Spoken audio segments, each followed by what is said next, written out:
안녕하세요. 반갑습니다. 와, 비가 이렇게 오는데 여기까지. 네. 오늘 많이 웃겨드려야 될 텐데. 심각한 얘기 하지 않을 겁니다. 토요일이지 않습니까? 네.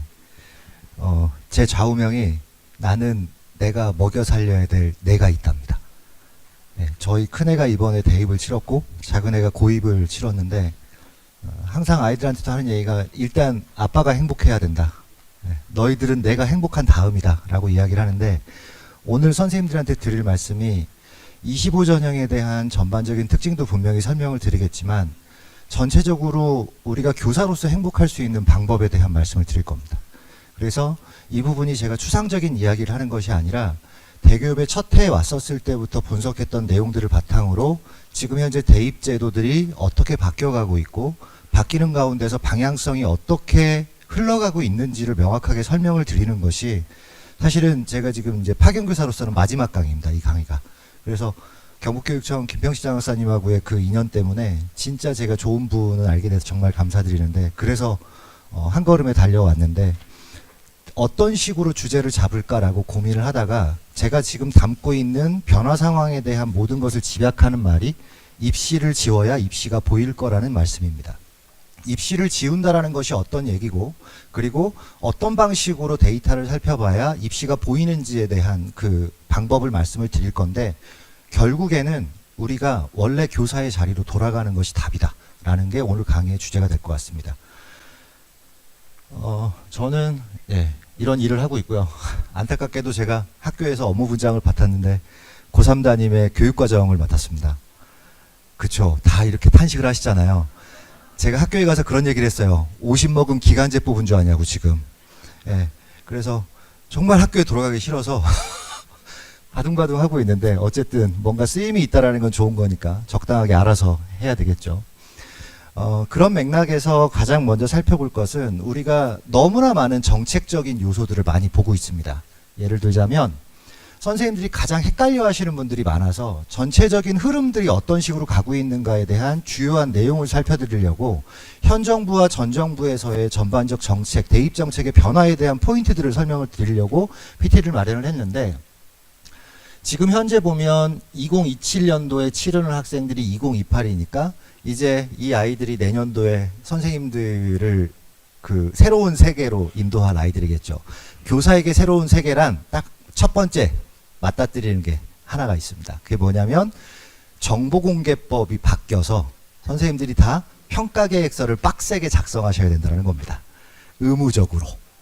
그래서 지금 경기도나 아니면은 그 전북교육청이나 이런 부분에서 내용들을 막 살펴보고 있는데 쉽게 말하면은 아이에 대한 고민들을 많이 하셔야 될 거라는 거죠. 그래서 이런 맥락에서 보자면 이 아이들이 신인류라고 볼 수 있겠지만 기존에는 2015 체계에서의 교육과정을 가진 아이들입니다. 이 2015 체계에서의 대입 전형은 크게 설명을 드리면 서울시내 메이저 대학들에서의 종합전형에 뽑는 인원은 바뀌지 않았습니다. 하지만 뽑히는 인원이 바뀌어가고 있다는 게 문제입니다. 뽑히는 인원이 바뀌어가는 과정에서 경북교육청, 경북 지역에 있는 선생님들 대부분 다 느끼시겠지만 희한하게도 6개 대학이나 12개 대학에 상위권 대학에서부터 썼던 학생들이 중복 합격하는 케이스가 많아지지 개별적으로 6개 대학과 12개 대학에서 합격하는 사례가 예년에 비해서 계속 줄고 있다는 걸 느끼셔야 됩니다. 그게 가장 큰 변화의 시작점이다라고 말씀드릴 수 있겠고 이것은 선택형 교육과정이라고 하는 그 특징을 활용한 종합전형의 선발 방법이 이제 패턴이 바뀌었기 때문이다라고 말씀을 드릴 수 있겠고요. 또 하나는 선택형 수능 체제가 유지가 될 때 경북교육청 입장에서 사실 첫 해에 제가 경북교육청의 그 수시 내용들을 살펴보기 위해서 지역 자료를 보니까 상당히 안타까운 점이 많습니다. 무슨 얘기냐면 수능을 전혀 등한시하는 케이스들이 너무 많았다라는 거예요. 과연 그랬을 때 현존하는 입시체계에서 얼마만큼 버틸 수가 있을지에 대해서 냉정하게 고민을 해보셔야 될 것 같기 때문에 이 선택형 수능 체제가 유지된다라는 말의 첫 번째는 한마디로 표현하면 이제 우리가 학생의 객관적인 학업 역량을 고민하는 데 있어서 교과 성적뿐만 아니라 수능이라고 하는 걸 갖고도 같이 이해를 두 개의 축에서 학생의 객관적인 역량을 살펴볼 시대가 되었다라고 설명을 드릴 수 있겠습니다. 그렇다면 우리는 수능을 한 번밖에 보지 않는데 어떤 식으로 수능을 활용하느냐. 수능을 보기 전에 12차례의 학력평가와 모의평가를 치릅니다. 평상시에 학력평가, 모의평가를 충분히 교사로서 활용할 수 있는 방법이 하나가 있습니다. 그 방법을 제가 이따 소개를 시켜드릴 텐데, 두 번째로는 문제는 이겁니다. 정시 확대 40%가 현행대로 유지가 된다라는 건데, 아이들이 겁도 없이 정시파를 선언을 하죠. 그렇기 때문에 학력평가를 교사로서 해석해 줄 수 있는 프레임이 필요하다는 겁니다. 그게 뭐냐? 교사가 기술적인 상황에서 판단을 하는 것은 등급밖에 보지 않습니다. 근데 이 아이들은 물론 그 머저리 같은 아들들도 있긴 하지만 어쨌든 아들을 낳았다고 엄마가 미역국을 드시고 공주님을 낳았다고 기뻐하셨던 자제분들이란 말입니다. 우리는 물론 악다구 같은 놈들이긴 하지만, 근데 이 아이들을, 그 소중한 아이들인데 1등급, 2등급, 3등급으로만 변별을 해버리고 결정을 하는 형식의 상담을 한다라는 거죠. 그럼 누군가가 나한테 그런 판단을 한다고 보면 저라도 공부하기가 싫을 것 같아요. 야, 너 3등급이야. 알아요. 3등급인 거 나도 숫자를 읽어요. 그래서 so what? 어떻게 하라는 겁니까? 그러면 선생님들 대부분이 다 뭔가를 열심히 하고 이건 부족하니까 조금 더 하고 과거의 그 패턴대로만 상담을 한다라는 거죠. 하지만 우리는 교사이기 때문에 결국에는 희망을 가지고 이 아이에 대해서 지도를 하려면 문제는 이 아이가 인식할 만한, 같이 공감할 만한 형태의 상담을 해야 된다는 거겠죠. 그래서 제가 활용하려고 하는 방법이 바로 원점수입니다. 원점수라고 하는 것은 선생님들이 그 과목에서 직관적으로 가지고 계시는 전문적인 지식을 충분히 활용할 수 있다라는 걸 전제로 합니다. 예컨대 60점을 받았다. 그러면 선생님들이 대번 관련된 과목에 대해서는 그 60점이 어느 정도 수준인지를 아신다는 얘기인 거죠. 그랬을 때 이 아이가 주로 틀리는 것이 어떤 것인지를 이야기해 줄 수 있는 상담. 그래야 이 아이도 조금 더 그 부분에 대해서 공부하고 싶은 마음이 생길 거라는 겁니다. 그래서 이런 방법들을 제가 말씀을 드릴 건데, 지금 전체적으로 대입에서 가장 큰 특징은 결국에 학생부 축소에 대한 것이 여파를 미쳤다라는 거죠. 이 학생부 축소라는 것은 선택형 교육과정으로 대체되는 상황에서 매우 중요한 역할을 합니다. 그 역할이 무엇이냐면, 그럼 한마디로 이 표를 좀 정리를 해보면 이거죠. 현 정부는 큰 기조에서는 전 정부의 그 정책을 뒤바꾸지 않았다. 디테일한 부분에서만 뒤바꾸려고 하고 있다라고 하는 점입니다. 그래서 한마디로 각각의 영역에서 정리를 해보았습니다. 교육과정과 학생부, 그리고 수능, 대입 전형에서 어떤 특징들이 있는가를 정리를 해봤는데, 일단 교육과정에서는 문이과가 통합이 됐고 학교 학생 선택 과목이 확대가 됐습니다. 그럼 결국에 문이과가 통합됐다는 어떤 얘기냐? 문과 아이들이 대체적으로 교과 등급을 받을 수 없는 현상이 전국적으로 생긴다는 겁니다. 제가 우스갯소리로 얘기합니다. 인문계열 학생이 전교 1등을 하는 학교는 두 가지 경우 중에 하나다. 첫 번째, 모든 우수한 아이들이 의대를 가려고 자연계열을 지원하는데 그 학교가 유독 1등급짜리들이 문과생이다라고 하면 죄송한 말씀이지만 그 학교는 참 공부를 안 하는 학교다라는 겁니다. 아니면 두 번째, 그래도 선생님 우리 학교는 공부 잘하는 학교인데 문과애가 1등을 해요. 그럼 그 학생이 또라이인 겁니다. 의대를 마다하고 경영을 가기 위해서 그런 공부를 한다는 건 그 학생이 매우 또라이라는 거예요. 그러면 또라이는 평균적인 표준 편차 밖의 아웃라이어 값이기 때문에 보편화될 수 없고 전국적으로 일반화시킬 수가 없습니다. 즉 모든 학교에서 그런 학생이 존재하지는 않는다라는 뜻인 거죠. 그렇다면 이 말은 인문계열 학생들을 과연 교과 성적만 가지고서 재단할 수 있느냐라는 거죠. 절대로 그렇지가 않습니다. 입시는요, 제가 느낀 입시는 딱 한 가지 기본적인 원리가 철저하게 적용됩니다. 내가 바보면 내가 덜 바보가 되는 공간을 찾는 겁니다. 내 장점이 극대화될 수 있는 공간을 찾는 거예요. 그래서 프로그램을 활용하는 거거든요. 그래서 입결을 보는 거거든요. 이 아이의 장점이 수학이라면 보편적으로 어떤 공간에 집어넣어야 수학이라고 하는 장점이 극대화될까? 물론 얘는 수학을 잘하지만 평균적인 교과는 떨어져. 그렇다면 싸움을 붙여볼 만한 거죠.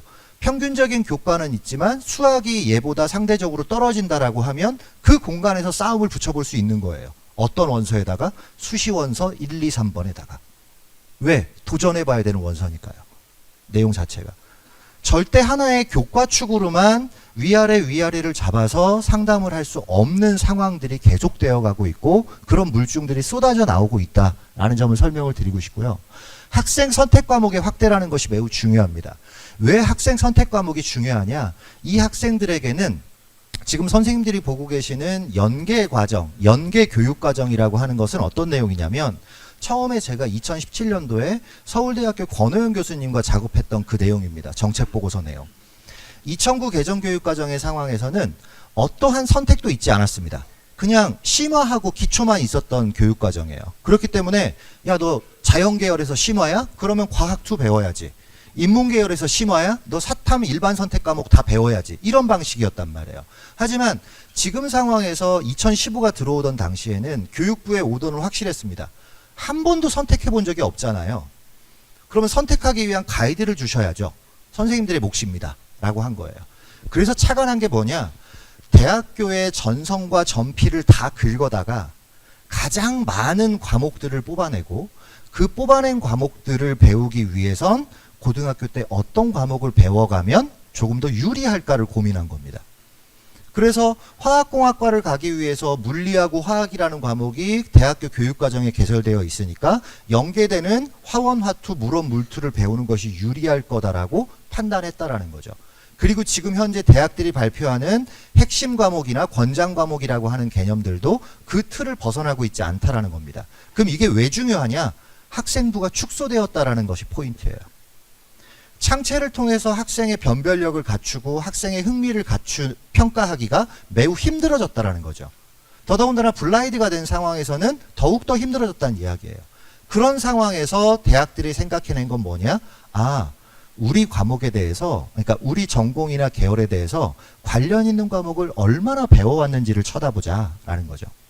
그게 교육과정에 대한 강조고 교육과정에 대한 이스트랙을 본다라는 거죠.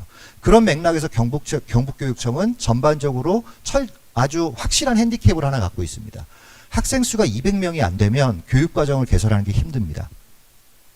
그러면 결국에 이 학생들이 상위권 대학에서 붙었을 때 교육과정에서 핸디캡을 갖고 있다면 패배의식을 가질 수밖에 없는 상황이 생길 수도 있겠죠. 그러면 일반고 선생님들이 가장 선택하기 쉬운 방법은 2.0을 보냈는데 전사에? 그럼 1.9를 보내는 겁니다. 1.9를 보냈는데 전사에? 그럼 1.8을 보내는 거예요. 1.8을 보냈는데 전사에? 그럼 그 학교를 안 쓰는 겁니다. 그런데 인구가 준 상태에서 1.8짜리 애들이 몇 명이나 됩니까? 몇 명 없거든요.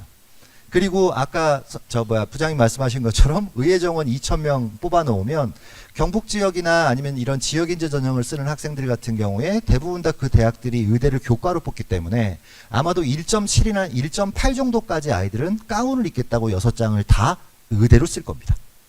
상황이. 그러면 200명인 학교에서 결국엔 4명을 위한 학교로 변질이 되는 겁니다. 그건 교사로서 볼 수가 없는 부분이다라고 저는 생각을 해요.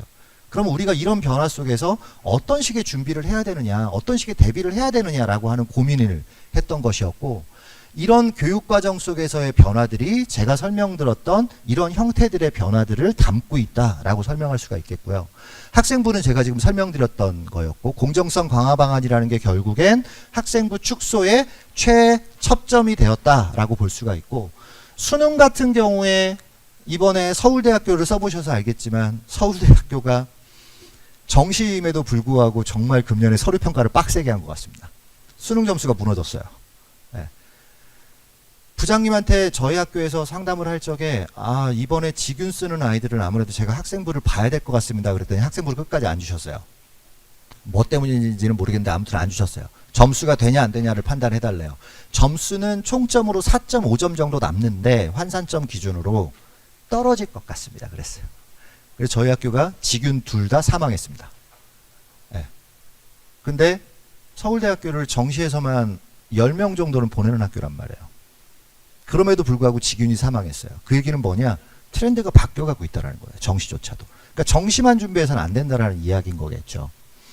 자, 그래서 대입 전형에 대해서 전체적으로 한번 이렇게 살펴볼 텐데, 그런 맥락에서 가장 먼저 살펴볼 만한 것은 학생 수는 전국적으로 다 줄고 있다.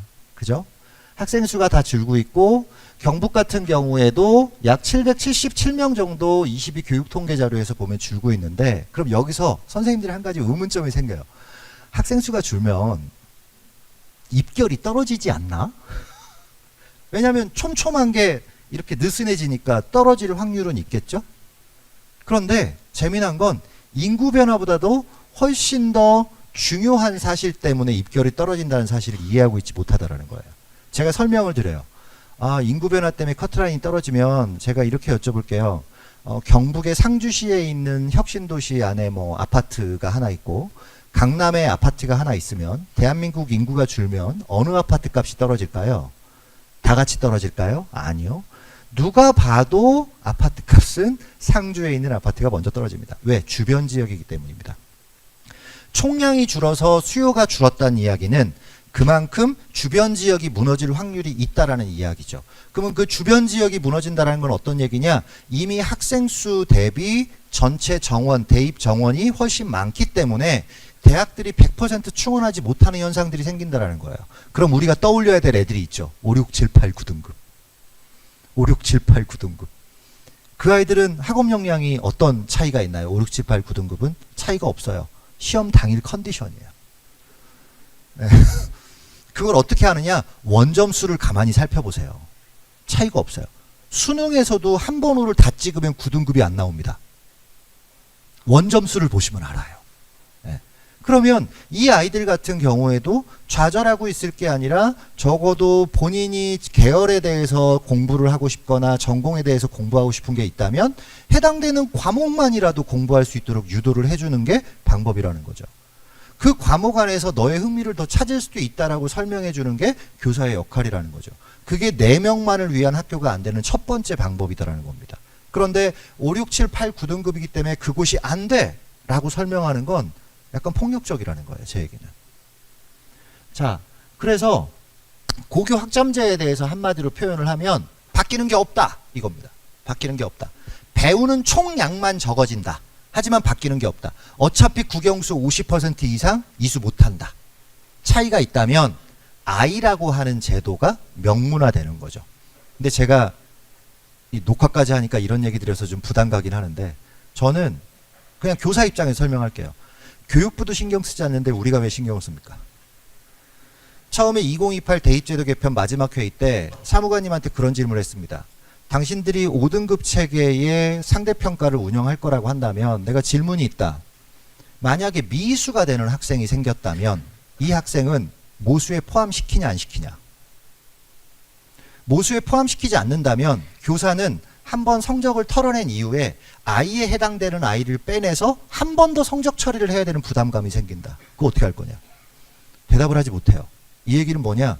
교육부는 관심이 없다라는 거예요. 다만 착한 마음을 가진 선생님들만 관심이 있는 거예요. 그러면 있어도 없게끔 만들어달라는 게 핵심적인 메시지라는 겁니다. 거기에 너무 목매시지 말라고요. 그 아이들이 10%가 된다라고 하면 나머지 90%를 위해서 에너지를 쏟아주시라고요. 나머지 그 10% 아이들은 그냥 온전히 학교에서 보육기관처럼 보듬어주고 마음의 상처를 받지 않게끔 해주는 게 첫 번째다라고 저는 생각을 해요. 네. 그래서 그런 부분이 교육과정에서의 특징이고 러프하게 설명을 드리면 바뀌는 거는 선택 과목이 좀 바뀌어요. 공통 일반 진로 과목인데 일반과 과목 선택과 융합 선택, 진로 선택과 융합 선택으로 바뀌는 정도만 있다라는 거 정도 확인하시면 되겠고요. 그런 상황에서 여러 가지 요즘에 뇌피셜에 의한 입시에 대한 썰들이 나옵니다. 첫 번째, 학령 인구가 감소가 되니까 교과 등급이 하락하는 결과로 이어질 거야. 증명해 드릴게요. 학령 인구 때문인 건지. 여기에 대해서 답을 찾아보시면 선생님들이 지금 왜 6개 대학하고 12개 대학에서 자꾸 입결이 떨어지지? 라고 하는 인사이트를 얻을 수가 있을 거예요. 두 번째, 교육과정이 강조가 되니까 전문교과나 공동교육과정에서 전공 관련 교과 이수가 중요할 거야. 당연한 얘기죠. 경북교육청 같은 경우에는 지리적인 특성 때문에 공동교육과정에 대한 이수 단위가 상당히 높은 형태의 학생부 패턴을 보입니다. 틀린 건 아니에요. 나쁘지 않아요. 하지만 적어도 그 학생이 공동교육과정을 이수하려면 두 가지 정도 상황에서 약간 이분화시켜서 생각을 하셔야 돼요.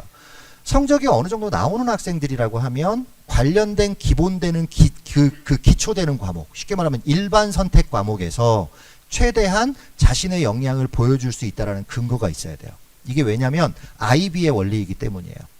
IB는 기본적인 과목에서 성적이 어느 정도 나와야 그 상위 단계의 교육과정을 이수했었을 때 그 해당되는 점수를 믿어주고 그 점수대로 판단을 해줍니다. 우리나라 교육과정도 공통교육과정보다는 일반 선택 과목이 위계가 높고 일반 선택 과목보다는 진로 선택 과목이 훨씬 더 내용 요소라든가 기능들이 심화되어 있습니다. 그리고 그 위에 전문 교과가 있다라는 이야기인 거죠. 그렇기 때문에 껍데기로만 놓고 적어도 메이저 15개 대학을 도전한다라는 것은 사실은 어불성설이다라는 거예요. 그런데 반대로 4, 5, 6등급 학생들이 그런 과목들을 이수했다. 오히려 자기 진로에 대한 확신한 어떤 방향성을 대학에 던져줄 수도 있는 거죠. 그런 부분들이. 그러니까 모든 아이들이 일괄적으로 되는 것이 아니라 그 특징에 따라서 사실은 우리가 포커스를 좀 달리 해줄 시대에 살고 있다는 사실을 염두에 두셨으면 좋겠다는 거예요. 그게 교과로 이 아이들이 유불리를 말하는 것이 아니라 이런 권역에 속해 있는 아이들은 공동교육과정 하지 않지 않았을까? 안 했으면 네가 이걸 한다라고 하면은 그 전공에 대해서 조금 더 관심을 보일 수 있지 않을까? 그러면 아파트 값이 떨어진 것처럼 지역에 있는 대학들 중에서 총원을 모집하지 못하는 대학들도 있긴 하지만 이 대학 안에서 이 대학을 가는 게 아니라 그 가운데서 네가 원하는 전공이라도 선택해서 갈 수 있는 기회가 한 번 더 생기지 않을까라는 얘기인 거죠. 실제로 그렇다라고 저는 생각을 해요. 세 번째, 수능에서 통합사회 통합과학은 일반 선택 과정을 포함해야 될 거야. 왜냐하면 그래서 수능이 중요해질 수밖에 없어. 지금 교장 선생님들이 제일 많이 말씀하시는 겁니다. 지금 2028 대입 전형에서 통사 통과가 된다라는 이야기는 선생님들이 간과하신 게 하나 있어요. 교육과정은 점층적으로 간다라는 이야기이기 때문에 오히려 통사 통과를 가르칠 때 수능 위주로 가르치는 게 아니라 통사 통과보다도 위계가 높은 일반 선택 과목의 그 군들을 다 내용 요소들을 뽑다 보면 핵심적인 내용 요소들이 통사 통과 안에 박혀 있다는 걸 알 수가 있어요. 그럼 오히려 역으로 통사 통과만 가르치는 게 아니라 대주제를 일반 선택 과목에서 뽑아서 통사 통과에 이식을 시켜서 통사 통과와 일반 선택 과목이 연계되게끔 해주시는 형태의 학습이 훨씬 더 효율성이 있을 거라는 얘기인 겁니다.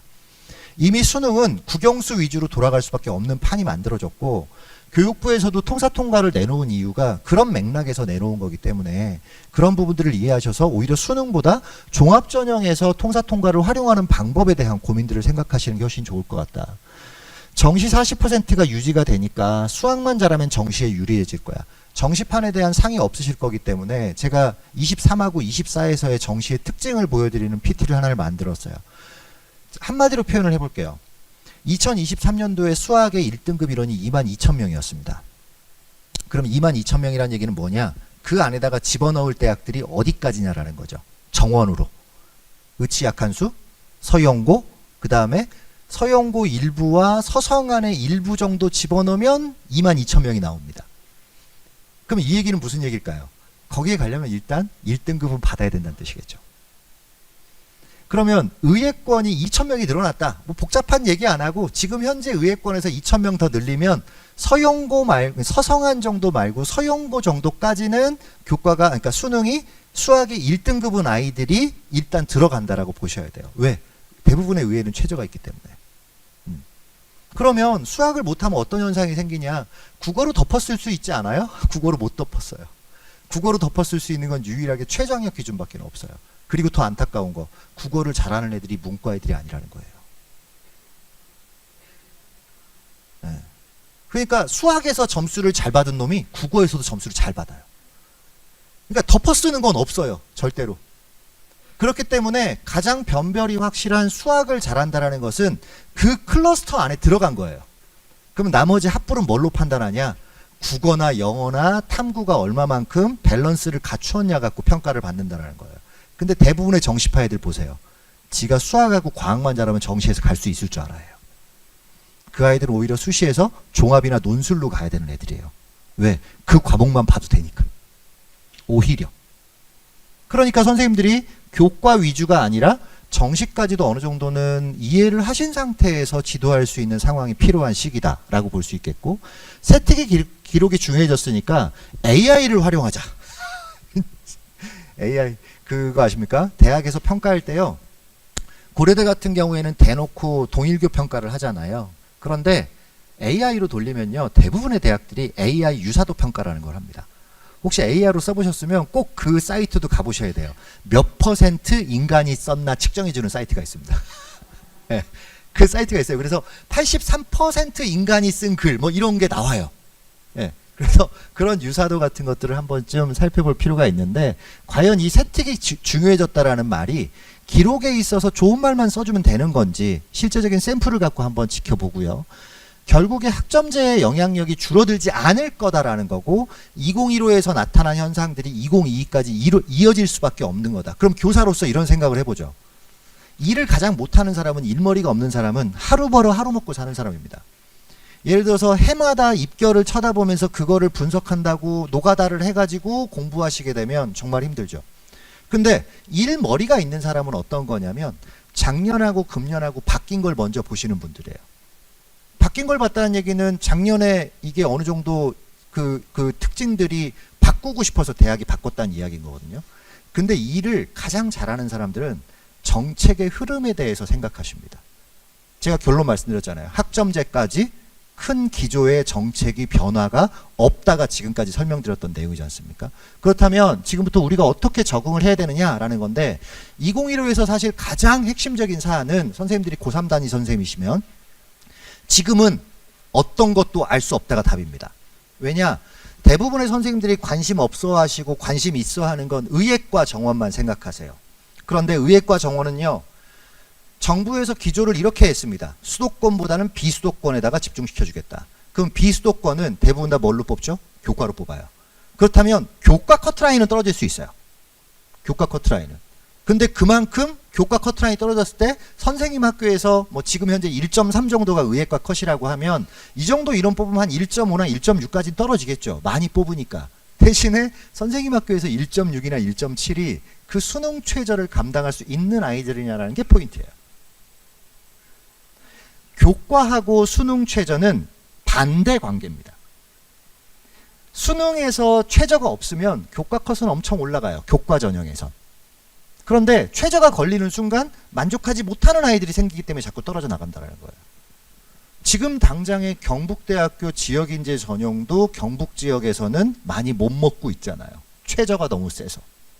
이게 현실 아닙니까?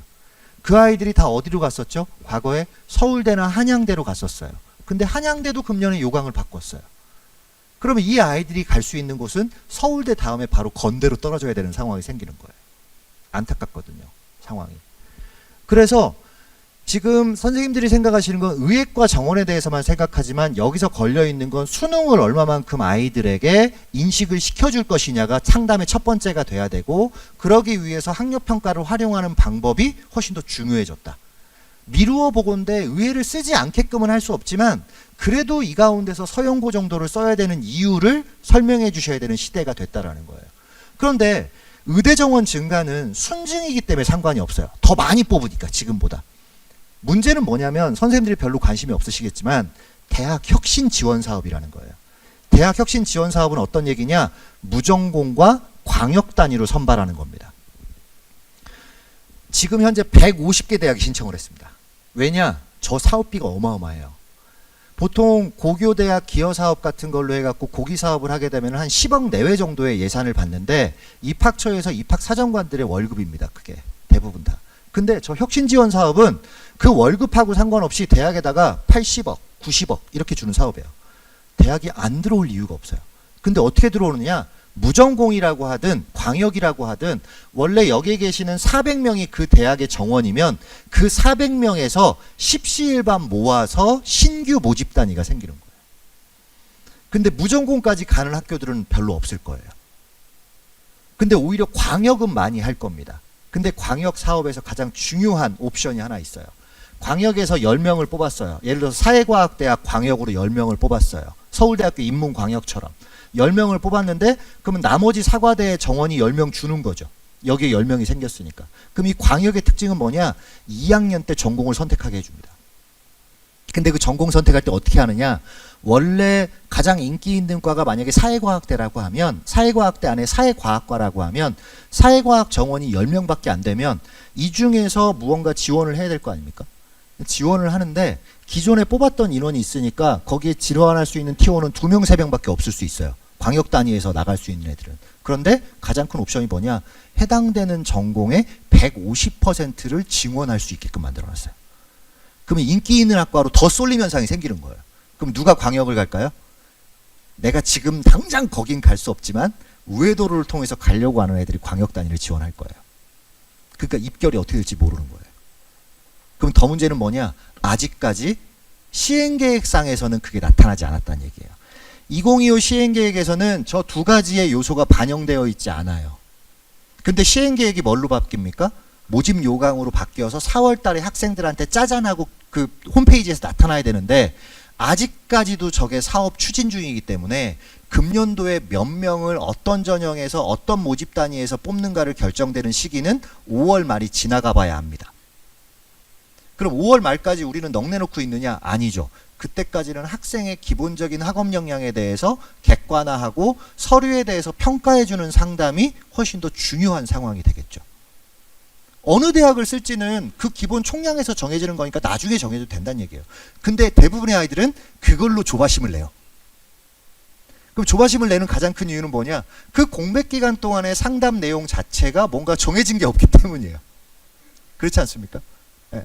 그래서 선생님들이 조금 더 페이스를 좀 늦추시되 3월과 4월과 5월까지는 학생 서류나 학생의 기본적인 학업 역량에 대해서 포커스를 맞추고 상담을 하시길 바라고 그 방법에 대한 거는 이따가 같이 설명을 좀 드리도록 하겠습니다. 수능을 더 이상 버리면 안 되는 입시 환경이 된 것 명확합니다. 25년도의 대표적인 현상이 뭐냐면 한양대학교가 드디어 바꿨습니다. 그죠? 네, 바꿨습니다. 시립대학교도 서류에다가 드디어 최저를 걸었습니다. 쉽게 말하면 경북교육청 산하 고등학교에서 잘 썼던 학교들이 블로킹을 하기 시작했다는 겁니다. 그럼 이 얘기는 뭐냐? 그거에 자신 없는 아이들이 어딘가로 쏠림 현상이 생길 건데 가장 만만한 대학이 그럼 어디죠? 건대 동대입니다. 1등급임에도 불구하고 거기서부터 출발해야 되는 상황이 생기는 거예요. 그러면 과연 우리 아이들이 사실 교과가 1이라고 수능이 1이 나올 수는 없어요. 절대로. 그럼 얼마만큼 정도까지는 공부를 해야 되느냐? 이 방법에 대한 노하우를 선생님들이 설명해 줄 만한 시기가 되었다라고 볼 수 있는 겁니다. 그리고 참고로 제가 팁을 좀 설명드리면 딴 데서는 얘기 안 했는데 서류형이랑 면접형이 있어요. 종합전형이. 어디가 더 셀 것 같습니까? 모이는 애들이. 면접형이 훨씬 셉니다. 서류형이 훨씬 약해요. 네. 그러니까 중앙대학교가 모집 요강이 금년에 바뀌었잖아요. 융합형에서 면접이 있던 걸 탐구형에다가 면접을 넣어놨거든요. 그러니까 오히려 센 애들이 올 수도 있어요. 보면. 그러니까 지금까지 탐구형은 밑에 대학에서 중대를 제일 윗선의 대학으로 생각해서 썼던 애들이 모인 공간이라면 융합형은 중대를 가장 밑으로 해서 위로 썼던 애들이 모이는 공간이에요. 그래서 그런 부분들도 좀 고민하시면 좋겠다. 뭐 예를 들어서 그런 대학들 세종대 같은 경우에도 면접형과 서류형이 따로 있잖아요. 근데 서류형이 훨씬 헐거워요. 아이들이. 그래서 결론은 뭐냐? 수정시를 분리하면 안 된다. 우리 아이들 가운데서도 분명히 경쟁력이 있는 아이들은 원서가 6장이 아니라 원서가 8장이 될 수도 있다. 왜 8장일까요? 지역대학은, 지역국립대학은 간화군밖에 없기 때문에 정시 2장, 수시 6장. 그럼 어떤 학생은 경북대를 정시대도 갈 수 있는 상황이라고 하면 수시대 여기를 넣을 거냐 말 거냐라는 걸 고민하는 학생들도 있어야 되는 거고, 그렇죠? 여러 가지 변수들이 생긴다라는 거예요. 교과의 단일 척도로 끊지 않게 되면. 그래서 뭐 이거는 그냥 러프하게 받아주시면 되는데, 학교 폭력은 이제 금년에는 자율이지만 내년에는 의무 사항이니까 애들하고 싸우지 말아라. 뭐 이런 얘기 하시면 되고요. 아까 이제 금년에 조심하셔야 될 게, 제가 지역에 있는 선생님들한테 꼭 설명드리는데 수능 응시 필수 과목이라는 게 있어요. 상담을 하시다 보면은 이건 아마 거기 자료집에 없을 거예요. 수능 응시 필수 단위가 어떤 거냐면요. 고려대학교 학추를 받겠다고 저한테 상담을 의뢰한 학생이 있었는데, 이 학생이 상담 의뢰를 언제 했냐면 9월 초에 원서 쓰기 바로 직전에 했어요. 그럼 수능 원서를 보통 언제 다 쓰시죠? 8월 말 되면 다 도장 찍고 이거 직인 찍고 철인 찍고 다 끝내시잖아요. 근데 이미 그걸 쓰고 온 거예요. 그래서 아이한테 그래? 너 그러면 탐구 과목 뭐 선택했어? 그랬더니 저 화원 화투요. 미친놈아, 그거 안 된다고. 이렇게 된 거예요. 필수 응시 영역에 대해서 학생들이 인지를 못하는 경우가 정말 많아요. 근데 금년에는 그런 변화가 제법 있기 때문에 선생님들이 이 부분은 꼭 이해를 하셔야 돼요. 수능 위주 전형에서 선택 과목을 푸른 대학들이에요. 근데 재미난 건 저 빨간색으로 표시한 대학은 정시에선 풀었는데 수시에선 안 풀었어요. 그러니까 조심하셔야 돼요. 이런 부분들은. 그래서 국민대, 숭실대 교과전형이나 연대 교과와 종합전형에서는 선택 과목이 자연계열에서 미적을 선택하든 과탐을 선택하든 픽스를 해놓은 대학이기 때문에 학생들이 희망대학을 이제 이야기를 했을 때 반드시 모집 요강이 나왔을 적에 선택 과목, 응시 필수 선택 과목에 대한 이해가 될 수 있게끔 확인해 주셔야 된다는 겁니다. 이 부분들. 그래서 대부분의 대학들이 결국에 자연대학이 문제인 건데 그렇죠. 자연대학이 문제입니다. 이런 걸 보시면 된다라는 거고요. 정시까지 포함했을 때 바뀌는 부분들을 조금 설명을 좀 드리자면 여기에 써놓은 것들은 주력군들을 이야기를 하는 겁니다. 주력군들. 가군이었다가 이제 나군으로 바꿔간다라는 이야기고요. 한양대는 가군에 그대로 있다라는 이야기고 중앙대는 간하군 정도로 바꿨다라는 이야기인 건데 내용들 한번 살펴보시면 될 것 같아요. 한마디로 표현하면 정시에서는 사탐이나 과탐에 대해서 가산점을 주려고 많이 애를 썼다. 폐지하는 대신에 응시 영역 필수 과목을 폐지하는 대신에. 그런데 거의 의미가 없다.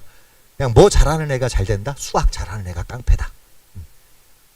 우리나라는 수학공화국입니다. 그게 제 꿈이 하나 있습니다. 수학공화국이라는 거를 대부분의 선생님들이 인식을 못 하시는데 이제는 조금씩 인식하기 시작하셔요. 통합수능이 돼가지고 나타나는 현상이지만 2028 수능도 마찬가지 형태일 거예요. 그러면 저는 이 부분에 대한 압박감이나 불만의 확산이 더 됐으면 좋겠어요. 왜? 그러면 교과 수준의 수능에서 과목 수준의 수능으로 낮출 수 있는 근거가 되기 때문이에요. 쉬운 말로 지금은 수학이라고 하는 교과 수준의 수능 과목이에요. 근데 이 밑에 과목은 여러 개가 있죠. 확통도 있고 미적도 있고 기하도 있어요. 왜 모든 아이들이 교과 수준으로 공부해야 되냐고요. 과목은 아이들한테 선택하라고 해놓고 내가 선택한 과목에 대해서 인증만 받으면 되는 거 아닙니까? 제가 꿈꾸는 수능의 모습입니다. 그게. 그러니까 선생님들이 더 큰 불만을 막 맨날 이렇게 좀 제기를 해주시고, 왜냐하면 이게 특히나 여고들은 민감해요. 여고 애들 중에 수학을 하는 애들이 없어요. 그냥 없어요. 제가 장담이 아니라 그냥 없어요. 예. 그래서 이런 부분들을 좀 고려를 하셔서 선생님들도 이제 그 정책의 흐름이나 어떤 우리들이 현장에서의 괴리감들에 대한 인식을 좀 가지실 필요가 있겠다라는 생각이 들고, 자, 학업 역량을 객관화하는 방법을 설명드릴게요. 제가 교직원 연수할 때 항상 쓰는 말이 이 말입니다. 제가 오랜만에 영어를 썼어요. 제가 영어 교사예요. 예. 근데 영어 교사인데 3학년 다니고 교육과정을 해요. 마이크 잠깐 꺼도 돼요? 제 얘기를? 그런데 가장 핵심적인 말은 이겁니다. Know it all과 Learn it all이라는 게 키워드예요. Know it all은 우리가 딱 느끼기에도 안 시켜도 알아서 점수 잘 따는 애들이죠. Learn it all은 정말 열심히 하는데 성적이 안 오르는 애들이에요. 대부분의 그 애들이 어디에 있죠? 3등급에 있어요. 3등급을 떠올려 보세요. 겁나 성실해요. 성적도 성실하게 안 바뀌어요. 질문을 하라고 하면 묘하게 우리를 귀찮게 하는 질문만 해요. 핵심적이지 않아요. 그러면 역으로 생각해 보세요. 왜 3등급 아이들은 그럴까요? 1, 2등급에 대한 압박감이 강하기 때문 아닌가요? 그러다 보니까 이 아이들은 자기가 뭘 잘하는지를 모르고 지내는 거예요. 패스트 팔로워만 되는 거예요. 퍼스트 무버가 아니라. 이 아이들이 분명히 그런데 학업 역량이 없는 아이들이 아니에요. 그러면 이 아이들에게 네가 잘할 수 있는 형태의 과목은 결국에 흥미있는 계열이나 전공과 연관이 될 거라는 것에 착안을 해주시면 좋을 것 같다는 얘기죠. 자신의 무기를 키우라는 거예요. 다 잘할 수는 없는데 네가 잘하는 것이 어떤 것인지를 꾸준하게 인식시켜주는 상담이 매우 중요할 것 같다. 예컨대 여학생 중에 국어하고 사회를 잘한다. 이 아이는 사회만 나오면 막 날라다닌다. 그러면 이 학생한테 사회가 잘한다라는 건 사회 문제인식을 충분히 이해할 수 있고 그 안에서 문제를 제기해서 그걸 증명하고 실천하는 여력이 있다라는 거거든요. 국어를 잘했으니까 문해력도 있다는 뜻이에요. 다만 못하는 건 뭐냐? 통계를 못해요. 그러니까 통계치 정도를 어느 정도 커버해 줄 수 있는 그 방법만 고민해 보도록 하되 사회 과목을 하다가 그 약점을 같이 끼워서 갈 수 있게끔 해석을 해주시면 이 아이가 절대 수학을 그렇게 그냥 버리듯이 놀지는 않을 거라는 얘기인 거예요. 왜? 사회과학대 가려면 수학 잘해야 되거든요. 왜? 통계를 다 내야 되니까. 그래서 학생들이 잘하는 것에 대한 우리가 노하우를 얘기해 줄 수 있을 텐데, 근데 안타까운 건 이거예요. 저도 똑같은 교사지만 선생님 학교에서 만약에 교과 1등급과 교과 3등급이 있어요. 그 둘의 차이가 어떤 건지 객관적으로 설명하실 수 있습니까? 대한민국 교사들은 1등급과 3등급에 대한 차이를 인사이트로는 갖고 있지만 말로 표현하고 글로 표현하는 건 매우 서툽니다. 그럼 우리가 전문성을 갖추기 위해선 글로 표현할 수 있는 무언가 인식의 전환이 필요하다는 거예요. 저는 그게 성취평가제라고 봐요. 성취평가제. 그 퍼포먼스의 그레이드를 나눌 수 있는 전문성. 그러시려면 선생님들이 무엇으로 가야 되느냐? 입시를 벌이는 첫 번째 단계예요. 교육과정에 대해서 많은 관심을 가져주셔야 된다고 생각을 합니다. 우리가 안 해봐서 그렇지 못할 사람들은 아니에요. 우리가 대학 나왔거든요. 중졸들 가르치잖아요. 왜 못해요? 중졸은 겁나 단순해요. 네.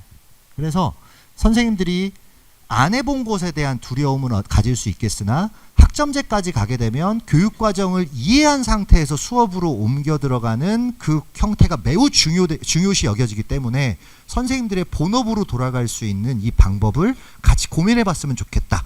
그 방법이 무엇이냐라는 걸 오늘 제가 말씀을 드린다고 생각하시면 됩니다. 그러면 그럼 2025 대입은 어떻게 하라고요? 그렇게 하시면 돼요. 진로 선택 과목에서. 그건 제가 뒤에 설명을 드리겠습니다.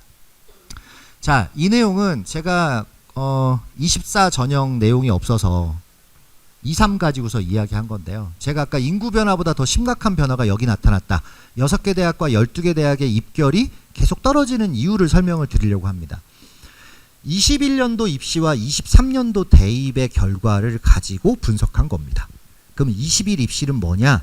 우리가 일명 반인반수라고 부르는 애들이에요. 교육과정은 2015예요. 아까 표에서 제일 앞에 있었던 애 2020년도 입학생. 그런데 2021 입시를 치렀던 애들. 이 아이들은 2015 개정교육과정에 적용을 받았는데 수능은 2009 수능을 했어요. 그리고 또 하나 진로선택 과목에서 등급을 다 썰어줬어요. 그래서 물리가 30명이어도 등급을 다 썰었어요. 기억나시죠? 예. 이러면 안 됩니다 막 했던 그때가 그때예요. 그런데 그때 당시에 모든 진로선택 과목에 대해서 등급을 썰었다면 2, 3은 어떤 거냐? 진로선택 과목은 A, B, C로만 평가를 했어요. 그러면 이런 생각을 해보실 수 있죠.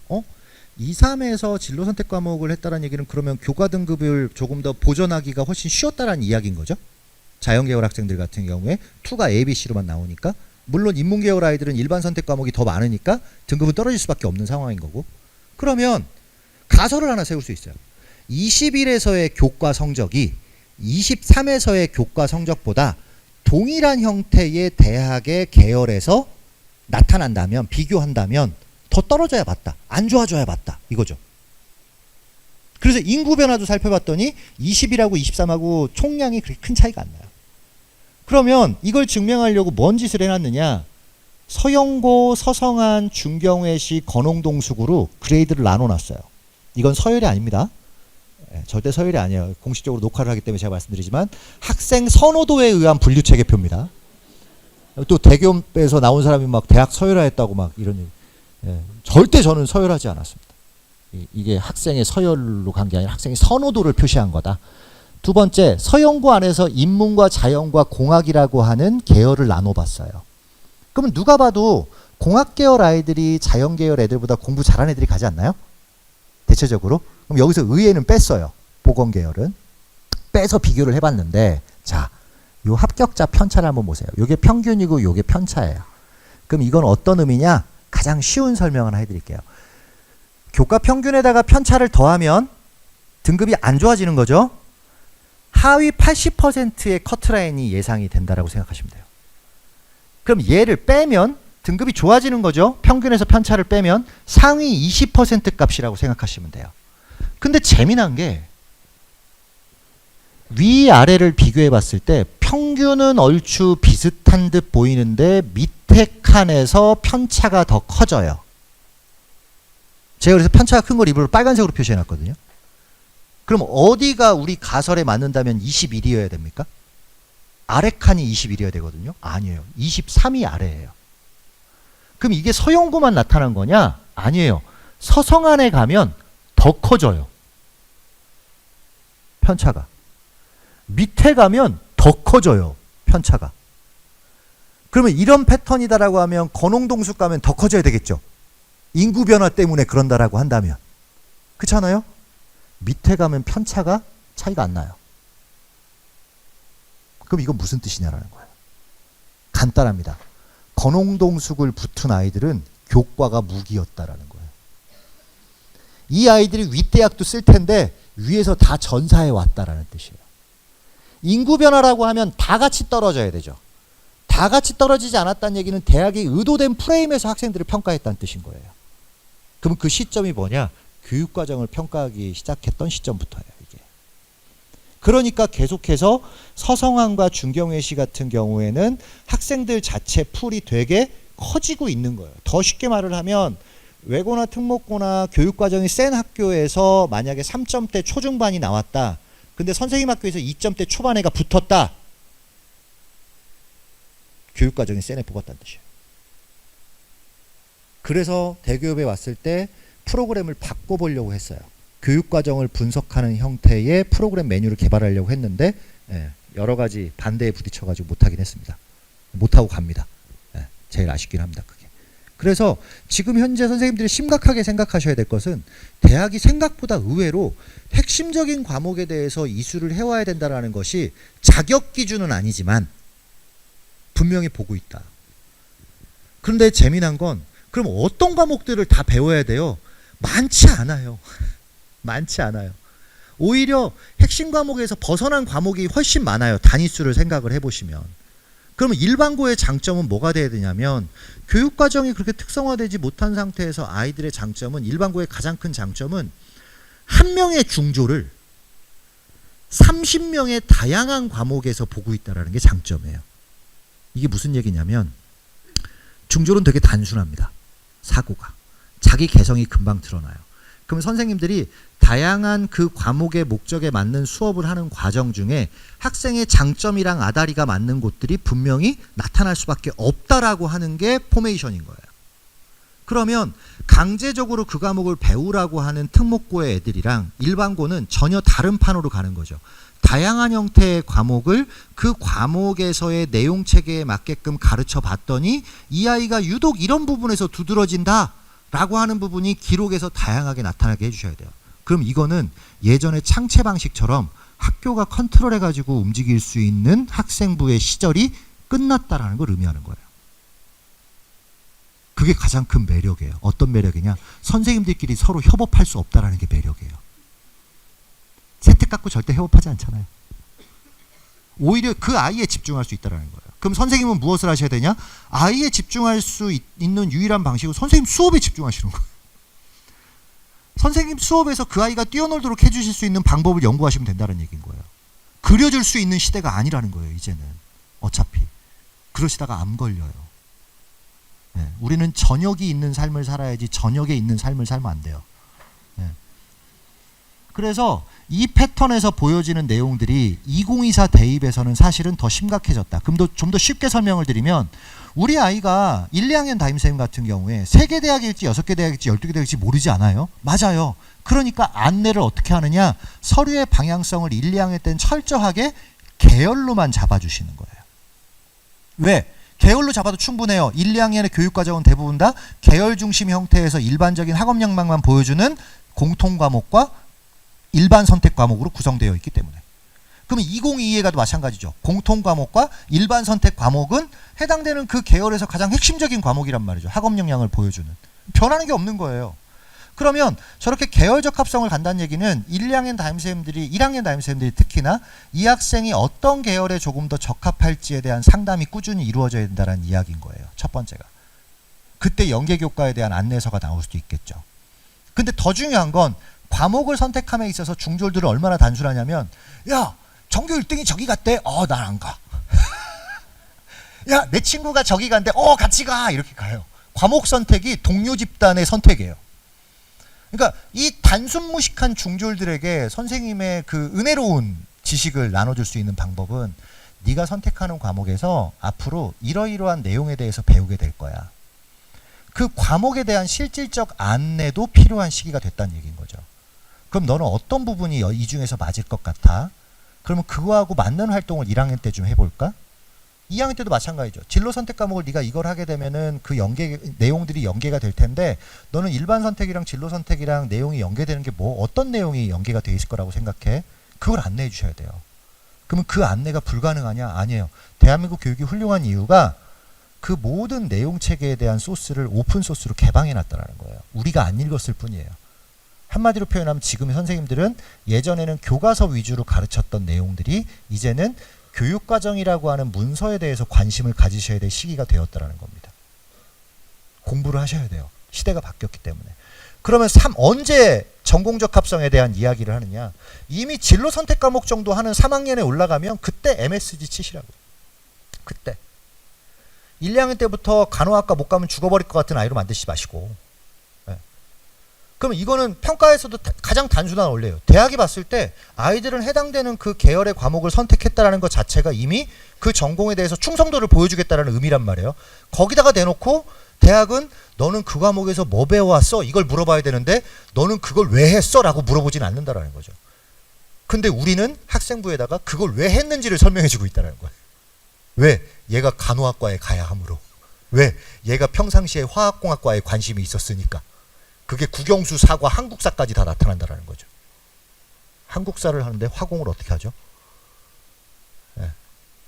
진로에 대한 부분은 철저하게 이제는 개별적인 성향으로 맞는 자율 선택, 그러니까 자율 특기 사항과 진로 특기 사항으로 옮겨가야 된다는 거예요. 개인의 영역은. 그러면 교과 세특의 영역은 무엇으로 온전히 가야 되느냐? 온전히 선생님들의 수업으로 가야 된다는 겁니다. 교육과정에 따라서. 그래서 제가 말씀드린 게 입시공학이 아니라 교과 본진로의 변화라는 말이 그런 말들이고 이 밑에 대학에 넘어가게 되면 실질적으로 2024 대입에서도 교과의 영향력이 어느 정도 발휘가 됩니다. 얼마 전에 건국대학교 워크숍에 갔다 왔어요. 위촉사정관들이랑. 거짓말을 계속 하시길래 아유 교수님들 그렇지 않잖아요. 교과로 뽑았잖아요. 술 한잔 들어가니까 팍 그냥 우리는 사실 그렇게 뽑긴 했어요. 역시 술이 좋아요. 그렇기 때문에 선생님들이 보셨을 때 이 교과의 영향력을 발휘할 때 변수는 수능입니다. 건홍동숙 정도를 정시에서 어느 정도 수준까지 해야 갈 수 있느냐라는 걸 평가를 하셔야 되겠죠. 자, 그래서 교과 수능의 밸런스가 필요한데 자, 한마디로 표현하면 이건 원서 쓰는 내용에 대한 건데 맨날 얘기하는 거 대부분의 경북 지역 아이들은 이 두 가지 패턴을 많이 따릅니다. 교과 3장의 종합 3장이거나 교과 2장의 종합 4장이거나 6종합을 쓰는 경우는 많지 않아요. 대부분의 교과를 깔고 가요. 그 왜 그럴까요? 교과가 합격에 대한 가능성을 예측할 수 있기 때문이에요. 최저만 채워지면. 그렇죠? 그렇다면 얼마만큼 최저를 채우는 게 맞냐라고 볼 거라면 우리는 교과 성적으로만 볼 게 아니라 수능하고도 같이 밸런스를 맞춰야 되는 이유가 여기서부터 나타나는 거죠. 결론이 뭐냐면은 자신의 교과 성적 평균에다가 전교과 기준으로 전체 4개 영역의 등급합을 수능에서 빼서 2개를 평균을 비교하는 겁니다. 평균을 비교했을 때 1.5 정도의 사이즈가 가장 이상적이에요. 교과가 2면 수능이 3.5 정도만 나와도 돼요. 실제로도. 그래서 어떤 변화가 있느냐 24에서는 수능 최저 기준을 적용하는 대학과 적용하지 않는 대학으로 나뉘고 추천 인원을 제한하는 대학과 제한하지 않는 대학으로 나뉜다고 봤을 때 여기에 있는 학교가 제일 빡센 거죠. 교내에서 학교 석차를 통해서 추천 인원 안에 들어가야 되고 수능에서 최저 학력 기준을 채워야 되는 대학이기 때문이에요. 근데 여학생들은 대부분 다 뭐냐면 교과가 0.01만 떨어져도 하늘이 무너지는 줄 알아요. 근데 상관없어요. 추천 받아도 최저 안 되면 안 되는 거예요. 그렇잖아요. 근데 24에서 여기에 있던 이 연세대와 한양대가 여기로 넘어왔습니다. 25에서. 그러면 결국에 교과 전형을 쓴다는 얘기는 철저하게 수능 최저에 대한 충족 여부를 가늠할 수 있어야 되고 이것을 상담할 수 있는 선생님들의 상담 기법이 있어야 된다는 뜻이라는 건데 그래서 제가 맨날 쓰는 분석표죠. 테이블을 2개로 얹혀놓고 분석하는 겁니다. 이거는 교과 1등급입니다. 2등급, 3등급, 4등급, 5등급, 6등급, 7등급, 8등급까지 있고요. 여기는 뭐냐면은 수능 4개 영역의 등급합이에요. 4개 영역을 합쳤을 때 보편적으로 수능에서 나오는 표준 점수를 여기다 써놨어요. 그 왜 제가 표점을 썼느냐? 자, 선생님들 지역대학을 생각할 때랑 직어국 이상의 대학을 생각할 때는 크게 이렇게 나뉘어요. 표준 점수가요. 1등급 안에 보편적으로 9개에서 10개 정도가 존재해요. 그죠? 그러면 점수의 종류가 몇 개인 거죠? 1등급 안에 9개인 거죠. 예컨대. 근데 100분위는 1등급이면 몇 개만 존재하죠?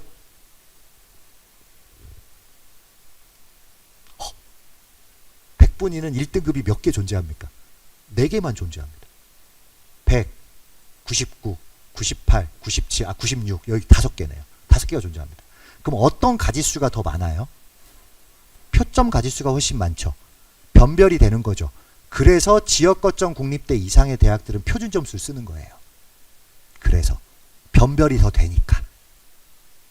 그러니까 100분이 쓰는 대학은 대부분 다 약간 24개 대학 존, 국민대, 숭실대 라인업에 가까운 대학이거나 내지는 그 밑에 있는 경기권 대학 정도로 가야 100분위를 쓰는 거고요. 표점을 쓰는 이유가 그래서 그래요. 그러면 표준 점수는 변하냐? 잘 안 변해요. 밑에 있는 1등급, 위에 있는 1등급 애들만 변하지 2, 3, 4등급 애들의 표점은 잘 안 변해요. 그러면 이거에서 첫 번째는 뭐냐? 교과와 수능이라는 걸 통해서 이 같은 교과 안에서 수능의 분포를 보여준 거니까 재미난 건 수능의 분포가 교과 1등급에서부터 9등급으로 갈수록 점점 위로 올라간다는 거예요. 그러면 이 얘기는 뭐냐? 아, 안에서 깨진 족박이 밖에서도 셀 가능성이 높다는 얘기구나 라는 겁니다.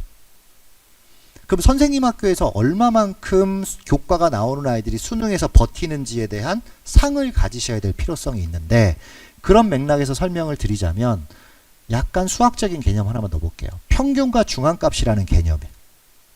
요거 400분이 계셨을 때 만약에 전체 지갑에 있는 돈을 갖고 계산한다고 보면 지갑을 다 꺼내서 400으로 나눈 게 평균이죠. 그러면 중앙값은 뭐냐면 그 중에서 400등까지 나누었을 때 200등이 가지고 있는 지갑에서의 돈을 말하는 거예요. 그러면 이 얘기는 뭐냐? 평균하고 중앙값이 거의 비슷하게 만나 있으면 이 분포곡선은 정규 분포곡선이란 뜻인데, 평균이 떨어진다는 얘기는 뭐냐면 꼬랑지가 길어서 평균을 자꾸 깎아먹고 있다는 뜻인 거예요. 그런 맥락에서 1등급을 한번 보세요. 평균이랑 중앙값이 거의 10, 10에 있죠. 10이라고 하면 수능 10이라고 하는 건 어떤 뜻이에요? 2, 3, 2, 3 조합이 돼야 되는 거예요. 그럼 2, 3, 2, 3 조합이면 얼마만큼 나오냐면요. 저 정도 한 370점 정도 나와요. 수능에서 2, 3, 2, 3이면 표준 점수로. 그럼 370점이면 어떤 뜻이냐? 권홍동숙을 정시대 가요. 근데 무슨 과일지는 몰라요. 그럼 만약에 선생님 학교에서 우리 아이들이 좀 공부를 잘하는데 2등급 중후반 때의 교과가 있는데 370 정도 되는 2, 3, 2, 3 등급은 계속 갖고 있다. 그러면 쓰는 전략이 건대 권홍동숙을 끼냐 마냐부터 결정하시고 그 위쪽으로 쓰시면 되는 거예요. 교과만 갖고 썼을 때보다 훨씬 더 합리적인 판단이 된다는 이야기인 겁니다. 근데 통상적으로 통계를 보면 일반고에서 2.5등급 정도의 교과 수준을 넘어가면 사실은 이 아이들은 1.5 범위 바깥으로 수능 성적이 나올 확률이 매우 큽니다. 쉽게 말하면 4, 4, 16등급 정도까지 떨어진다는 얘기죠. 2.5등급이 되게 되면. 그래서 그 사례를 한번 볼까요? 그런데 2등급에 가게 되면 평균이 떨어지니까 꼬리만 길어지는 거지 2등급 애들도 상당히 센 애들이라는 이야기인 거죠. 3등급으로 가게 되면 평균과 표준 편차가 같이 떨어지지만 어쨌든 그 범주 안에 있다라는 이야기예요. 4등급을 가게 되면 갑자기 떨어지는 속도가 빨라져요. 그럼 이 얘기는 뭐냐? 4점 얼마로 넘어가게 되는 교과 성적이 되게 되면 실제적으로 이 아이들이 전체적인 학업 역량에 대한 것이 객관적으로 떨어질 확률이 높고, 그러므로 전국 단위에서 비교를 해봤을 때도 올바른 수능 성적이 나올 확률이 적어질 확률이 높다라는 겁니다.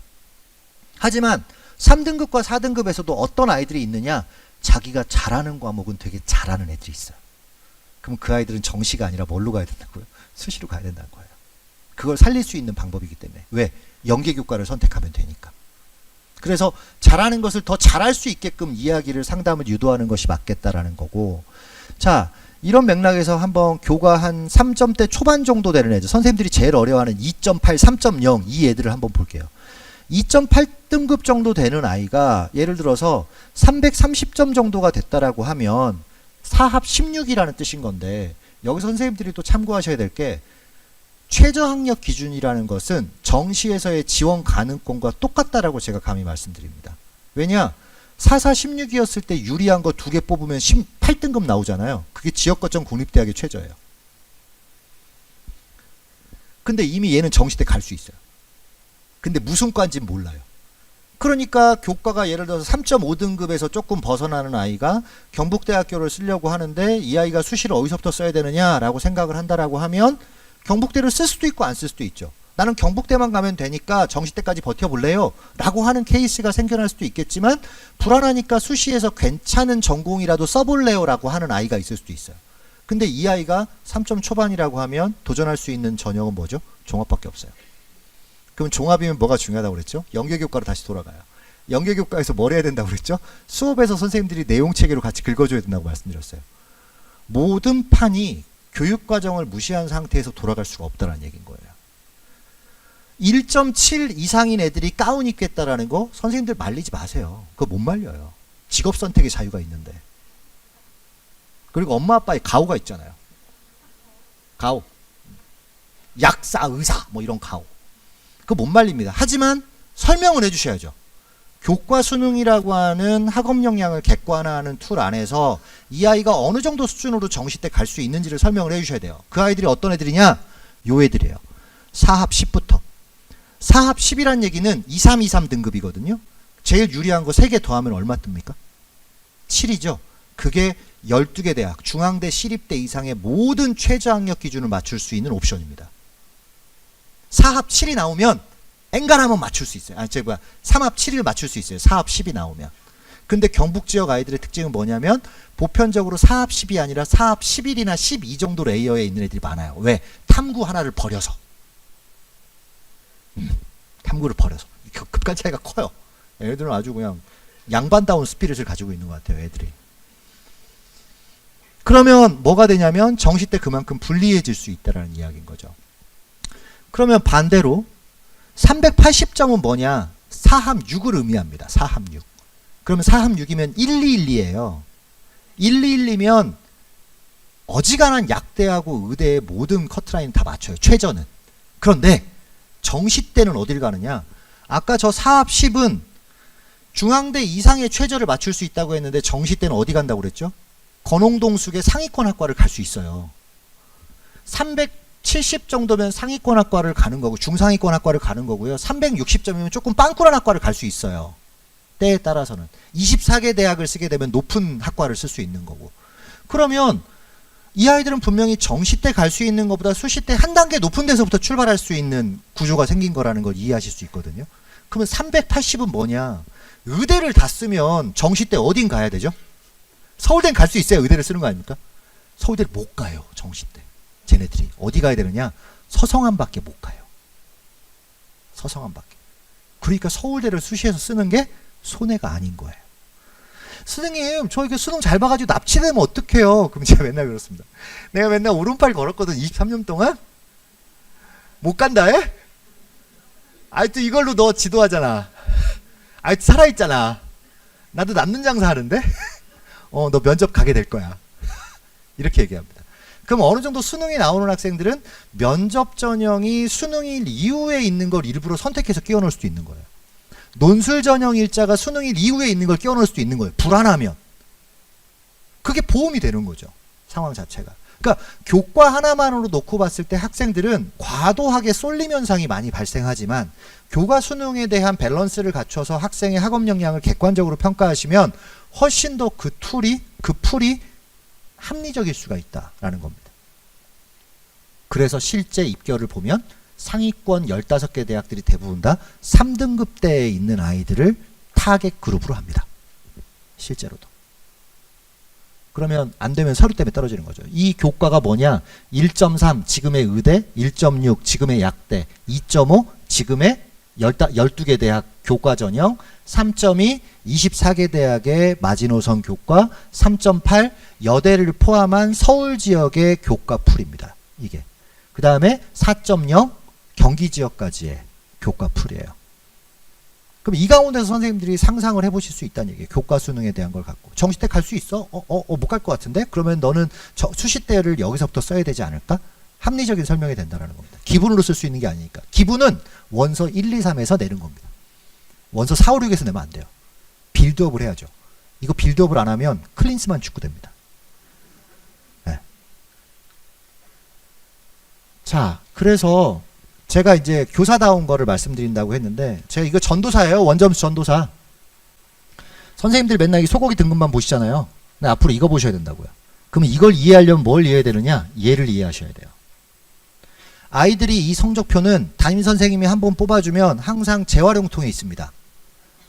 근데 재활용통이 어떻게 했느냐? 아이들이 그래도 개인정보 보호법을 상당히 착실하게 수행해서 저 이름을 뜯어내죠. 그리고 버리는데 저는 이걸 어떻게 하냐면 모의고사 출력을 했었을 때 출력해서 양면 카피로 우리 학급 학생들을 다 갖고 있습니다.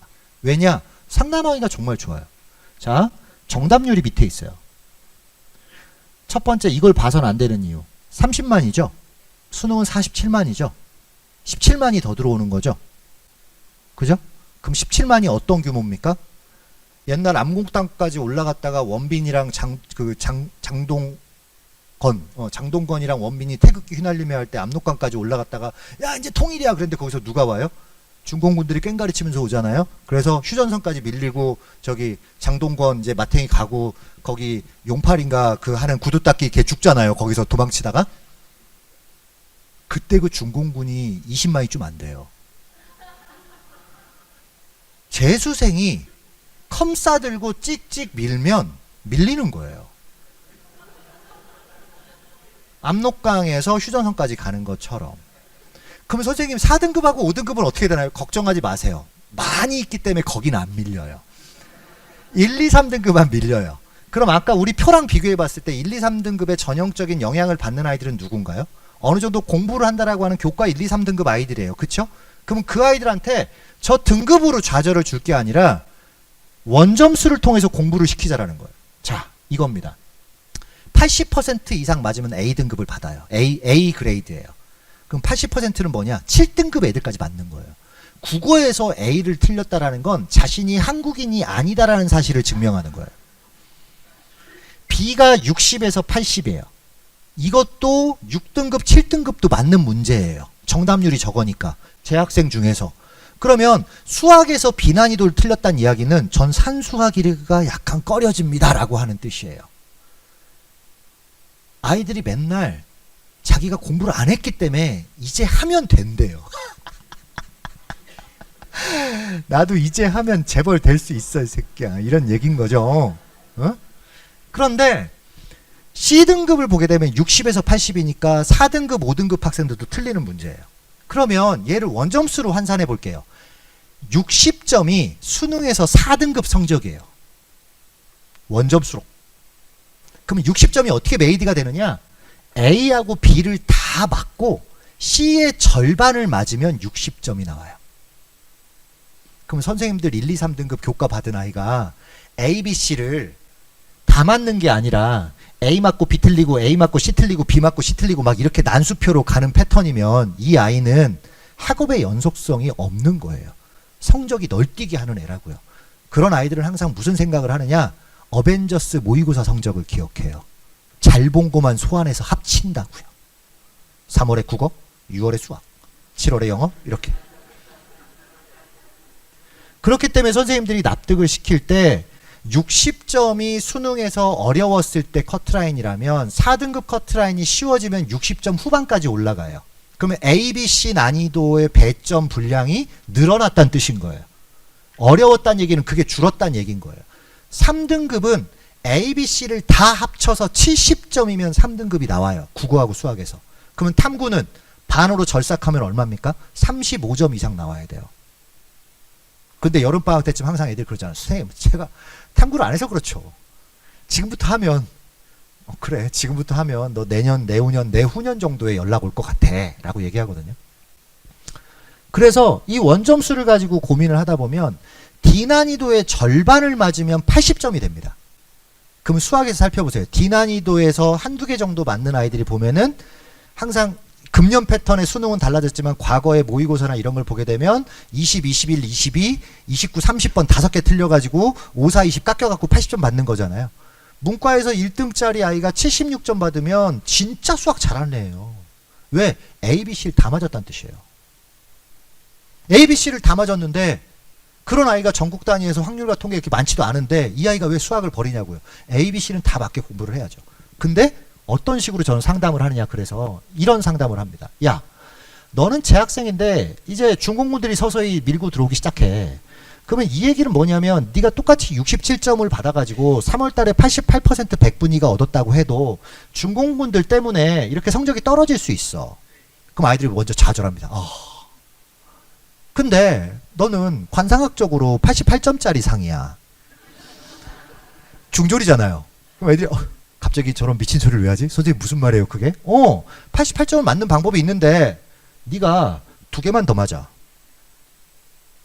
진짜로. 2개만 더 맞아. 그럼 애들 눈이 뒤집어져요. 2개를 더 맞아요? 그럼 옛날에 내가 2번호하고 2번호 틀렸던 게 약간 좀 애매했던 것 같은데 그거를 맞으려면 그럼 어떻게 해야 되죠? 이 사고로 전환이 된다는 거예요. 중졸이니까. 자기가 맞을 수 있는 영역에 대해서 찾아낸다라는 거예요. 선생님들 안내만 해주시면 돼요. 그 패턴대로.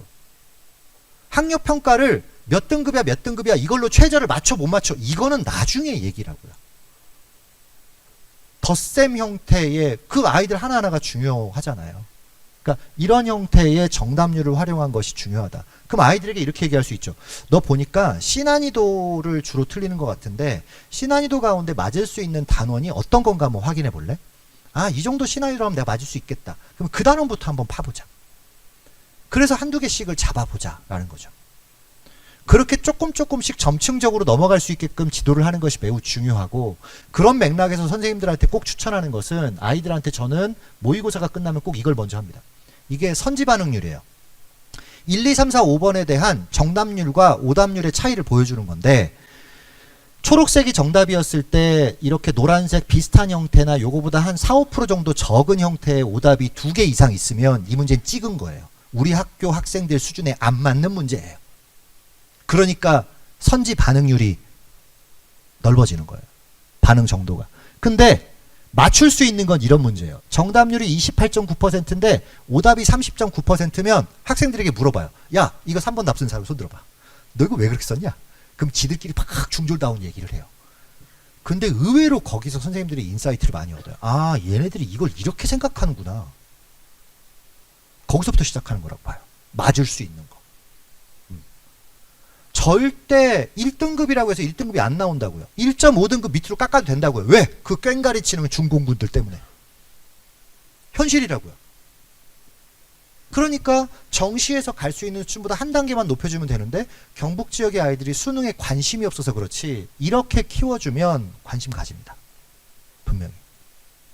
그래서 심지어 해당되는 정답률마다 학교마다 비교도 해요. 저희들은 팀을 만들어서.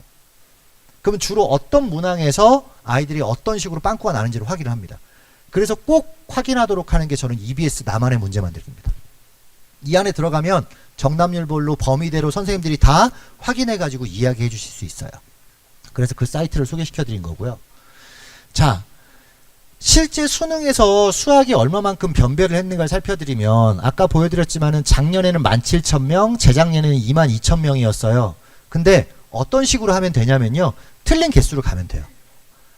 자, 1등급이 96%까지니까 서성한까지 갔어요. 재작년에는. 그런데 작년에는 1등급이 96%까지인데 얼추 서성한까지 갔어요. 그러면 쉬운 말로 원점수로 생각해 보시면 돼요. 하나 틀리면 그 집단 범위에서 벗어나는 거예요. 그 집단의 카테고리를 결정하는 요소예요. 이거는 정시 프로그램을 만들어서 환산점의 배치표까지 만드는 제 말을 믿으셔도 돼요. 수학이 디폴트예요, 일단. 그리고 그 그룹 안에서 국어하고 영어하고 탐구가 얼마만큼 밸런스를 갖췄느냐가 합격을 좌우한단 말이죠. 그러면 의대를 간다라고 한 아이가 92점은커녕 맨날 80점만 맞아요, 수학을. 그러면 딱 맞죠. 서성한 가는 게 맞죠. 그럼 이 아이는 어디서부터 올려서 의대까지 쓸까요? 서영고에서부터 올려서 올라가야 되는 거예요. 그러면 이 아이도 결국에 종합전형을 준비해야 되는 거예요. 즉 현재 학교 학생들이 학교에서 품어줄 수 있는 가장 좋은 제도는 종합전형 제도인데 그 종합전형에서 트렌드가 교육과정 중심으로 바뀌었다라는 생각만 선생님들이 가져주시면 따로 입시공학적으로 해석을 하는 것이 아니라 교육의 본질에서 아이들을 보낼 수 있는 토양이 만들어진다는 거죠. 그리고 그게 뽑혀요. 정말로. 그래서 원점수를 기준으로 이렇게 썰은 것이 선생님들에게 매우 유용할 것 같다라는 거고요. 24년도에 그래서 전체적으로 국어하고 영어하고 탐구에 대한 표준 점수도 그려봤는데 일단 수학은 똑같아요. 수학은 A, B, C를 다 맞은 아이들이에요. 79점, 77점이면. A, B, C 난이도를 다 맞게 되면 어쨌든 이 정도 성향까지는 생기는데 문제는 뭐냐면 이게 87%지만은 사실 국어가 어려웠을 때 76점인 걸 의미하는 거예요. 76, 78. 그러니까 국어가 어려우면 80점까지 떨어지더라고요. 근데 국어가 쉬우면 90점 넘게 올라가요. 국어가 널뛰기를 너무 많이 해요. 그러면 그 널뛰기를 많이 하는 건 누구에게 영향이 클까요? 의대 가려고 하는 아이들에게 영향이 크지 그 밑에 가려고 하는 애들은 영향력이 전혀 없어요. 어렵거나 쉽거나요. 그냥. 기본적인 학업 역량이지. 그래서 이런 원점수의 개수대로 생각을 해주시면 좋겠고 또 하나 위험한 것이 뭐냐면 탐구로 최저를 충족시키려고 하는 그 무모함은 자제시켜 주셔야 돼요. 절대로. 절대로. 진짜 위험합니다. 작년에 탐구에 물타기가 확실히 됐거든요. 그 이유가 있어요. 과학2 때문에 물타기를 할 수밖에 없는 상황이 됐었어요. 과학2가 재학생들이 아무도 없어가지고 상위권 애들이 없어서 과투 표점이 안드로메다로 날아갔거든요. 그러니까 그거를 줄이려면 물타기를 할 수밖에 없었던 거예요. 교육부에서도. 그러니까 금년에는 어떨지 한번 살펴봐야 되겠지만 어쨌든지 간에 탐구는 이것도 마찬가지로 이 표에 보면 제가 원점수로 놔드렸잖아요.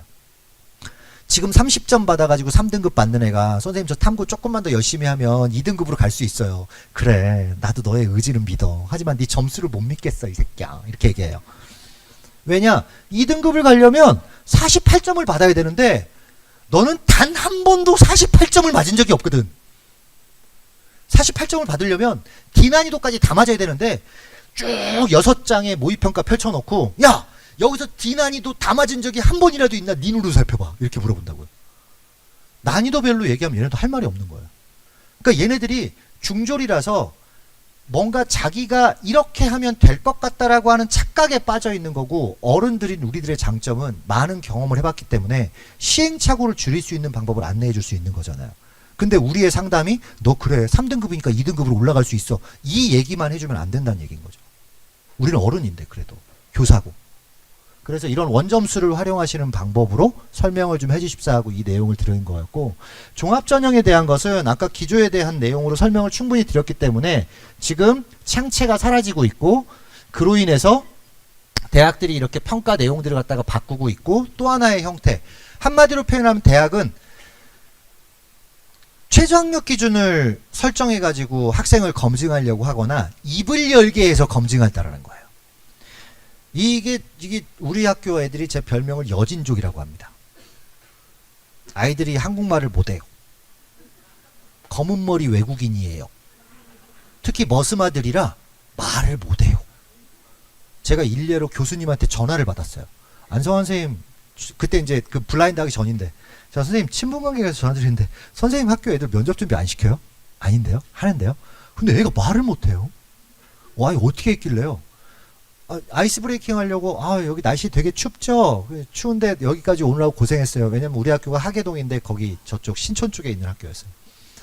거기까지 오는데 그러면 아이스 브레이킹을 하라고 애들이 아부를 해야 될 거 아닙니까? 선생님 아닙니다. 제가 여기까지 멀었지만 와보니까 학교가 너무 좋아서 저 이 학교에 꼭 붙고 싶습니다. 이런 얘기를 해야 되는데 네. 이게 추운데 그럼 뭘 타고 왔어요? 지하철이요. 그러면 이 문제를 풀어볼까요? 학생 이 문제 좀 풀어보실래요? 모르겠는데요. 와, 그걸 면접장에서 말할 수 있어요? 모르겠는데요가? 아무튼 면접을 이제 자꾸 봐요. 서성안에서는 면접을 안 봤었는데 이제 서성안도 면접을 봐요. 서강대 하나 빼놓고. 성균관대하고 한양대에서 면접을 본다는 게 상당히 큰 이슈예요. 이게. 입을 열게 한다라는 뜻이기 때문에. 그래서 학생들이 면접에 대한 대비를 하는 데 있어서 물론 따로 연습도 하긴 해야 되지만 가장 많이 연습할 수 있는 건 이 중졸들이 빌드업하는 과정들이 1, 2학년 때부터 있어야 된다는 이야기인 거예요. 자기 생각을 말하는 게요. 우리 어른들도 힘들어요. 근데 중졸들이 어떻게 얘기해요? 한두 번 면접 준비했다고? 안 돼요. 평상시 수업 시간에 해당되는 그 내용을 가지고 교육과정의 내용 요소에 맞는 내용을 갖고 자꾸 발표해보는 상황들이 있어야 된다는 이야기인 겁니다. 그러니까 입시를 버려야 되는 게 맞는 거예요. 본질로 돌아가서. 그러면 입시는 언제 하냐? 3학년 때 배치할 때만 하는 거예요. 얘보다 덜 바보인 애들이 어딘가. 얘가 덜 바보가 되는 공간이 어딘가. 그걸 찾아내는 과정이라는 거죠. 그래서 면접들이 실제로 커졌고, 특히나 종합전형에서 자연계열들이 23하고 24하고 비교해봤을 때 흥미로운 점이 생겨요. 인문계열 아이들이요, 15개 대학까지 선발 인원들을 제가 모아봤는데 경쟁률을 직접 비교하시면 안 되고 모집 인원이 다르니까 지원 인원을 비교해봤어요. 인문계열은 큰 차이가 안 나요. 점점 줄어요. 왜? 이 말은 무슨 말이냐면 아이들이 교과 때문에 그만큼 억눌려서 자신감 없게 지원하고 있다는 뜻인 거죠. 근데 다 바보라니까요. 그러면 우리 아이가 덜 바보면 된다고요. 그런데 이 자연계열을 가게 되면 순증한 인원 보세요. 8만 1000명에서 10만 7000명으로 늘어나 버려요. 뭐 때문에 그러느냐? 비교과가 사라지니까, 자소서가 없어지니까 재수생 애들이 학교 다니다가 원서를 심심하면 내는 거예요. 그럼 다시 생각해 보세요. 그 재수생들의 시점에서와 지금에서의 아이들의 차이점은 뭐냐면 제 강의를 들었을 때와 듣지 않았을 때 차이예요. 종합전형이 교육과정 중심으로 간다라고 하면 재학생들에게 챙겨줄 수 있는 무기는 철저하게 그 교육과정의 내용 요소에 맞춰서 수업을 하신다라는 거예요. 그래서 거기서 학생의 역량을 발현할 수 있게끔 해서 차별화를 시키는 방법밖에 없어요. 어차피 재수생이 종합만 먹는 게 아니라 이제 정시만 먹는 게 아니라 종합전형도 먹으려고 왔는데, 경쟁률이 늘어난다는 건 재학생은 둘 중 하나입니다. 같이 부딪혀서 내 경쟁력을 높이든 그 학생들을 피해서 밑으로 낮추든. 근데 더 이상 낮아질 데가 어디 있어요, 애들이 지금. 그러니까 수능을 하건 수업을 하건 둘 중 하나는 하셔야 된다는 거예요. 근데 재미난 건 선생님 학교에서 교과 2등급짜리가 4등급이 안 나온다는 건 문제가 있어요. 왜? 4등급은 60점이라고 그랬잖아요. 선생님 학교에서 교과 2등급인데 전국 단위에서 4등급이 나온다는 건 가설이 두 개 아닙니까? 선생님이 국가 수준의 교육과정대로 제대로 가르치지 않았거나, 아니면 애들이 교과만 따먹고 얕은 공부를 했거나. 둘 다 안 좋은 거잖아요. 그러니까 이런 상황에서 둘 중 하나를 선택하셔야 될 시기가. 이게 종합전형에서의 그 증거예요. 아까 어려운 표들을 다 제껴놓고 요 빨간색, 파란색, 빨간색은 불합격, 파란색 동그라미는 합격, 초록색 반은 추가 합격자들인데 밀집도가 가장 높은 공간에다가 이렇게 원을 쳐놨어요.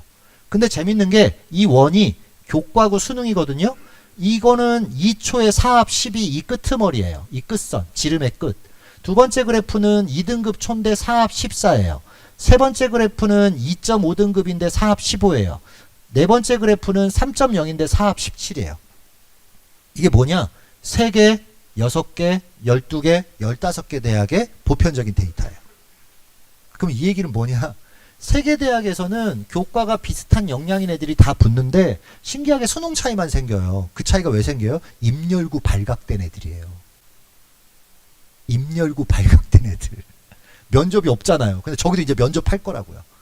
패턴이 바뀌는 거예요. 지금 지원 패턴 자체가. 선생님들이 가장 좋아했던 성균관대 계열형도 점점 힘들어지고, 중앙대학교 융합형도 점점 힘들어지고, 경희대학교 네오는 진작부터 힘들어졌었고. 12개, 15개 대학에 대해서 초점을 맞추시려면 학교가 근본적으로 바뀌시는 방법밖에 없다. 가장 손쉬운 방법은 수능을 높이는 방법이다. 근데 수능을 높이는 게 더 어렵다라는 겁니다.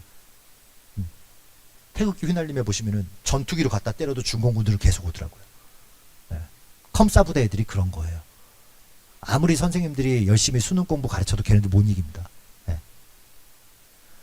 그래서 종합전형을 위한 인식이 변화가 되기 위해선 가장 크게 첫 번째, 선택 과목에서부터 신중하게 1학년 과정, 2학년 과정에서 서로 달라져야 한다. 그 다음에 두 번째, 선생님들이 그 교육과정을 이해한 상태에서 학생들에게 과목에 대한 내용을 소개시킬 수 있어야 한다.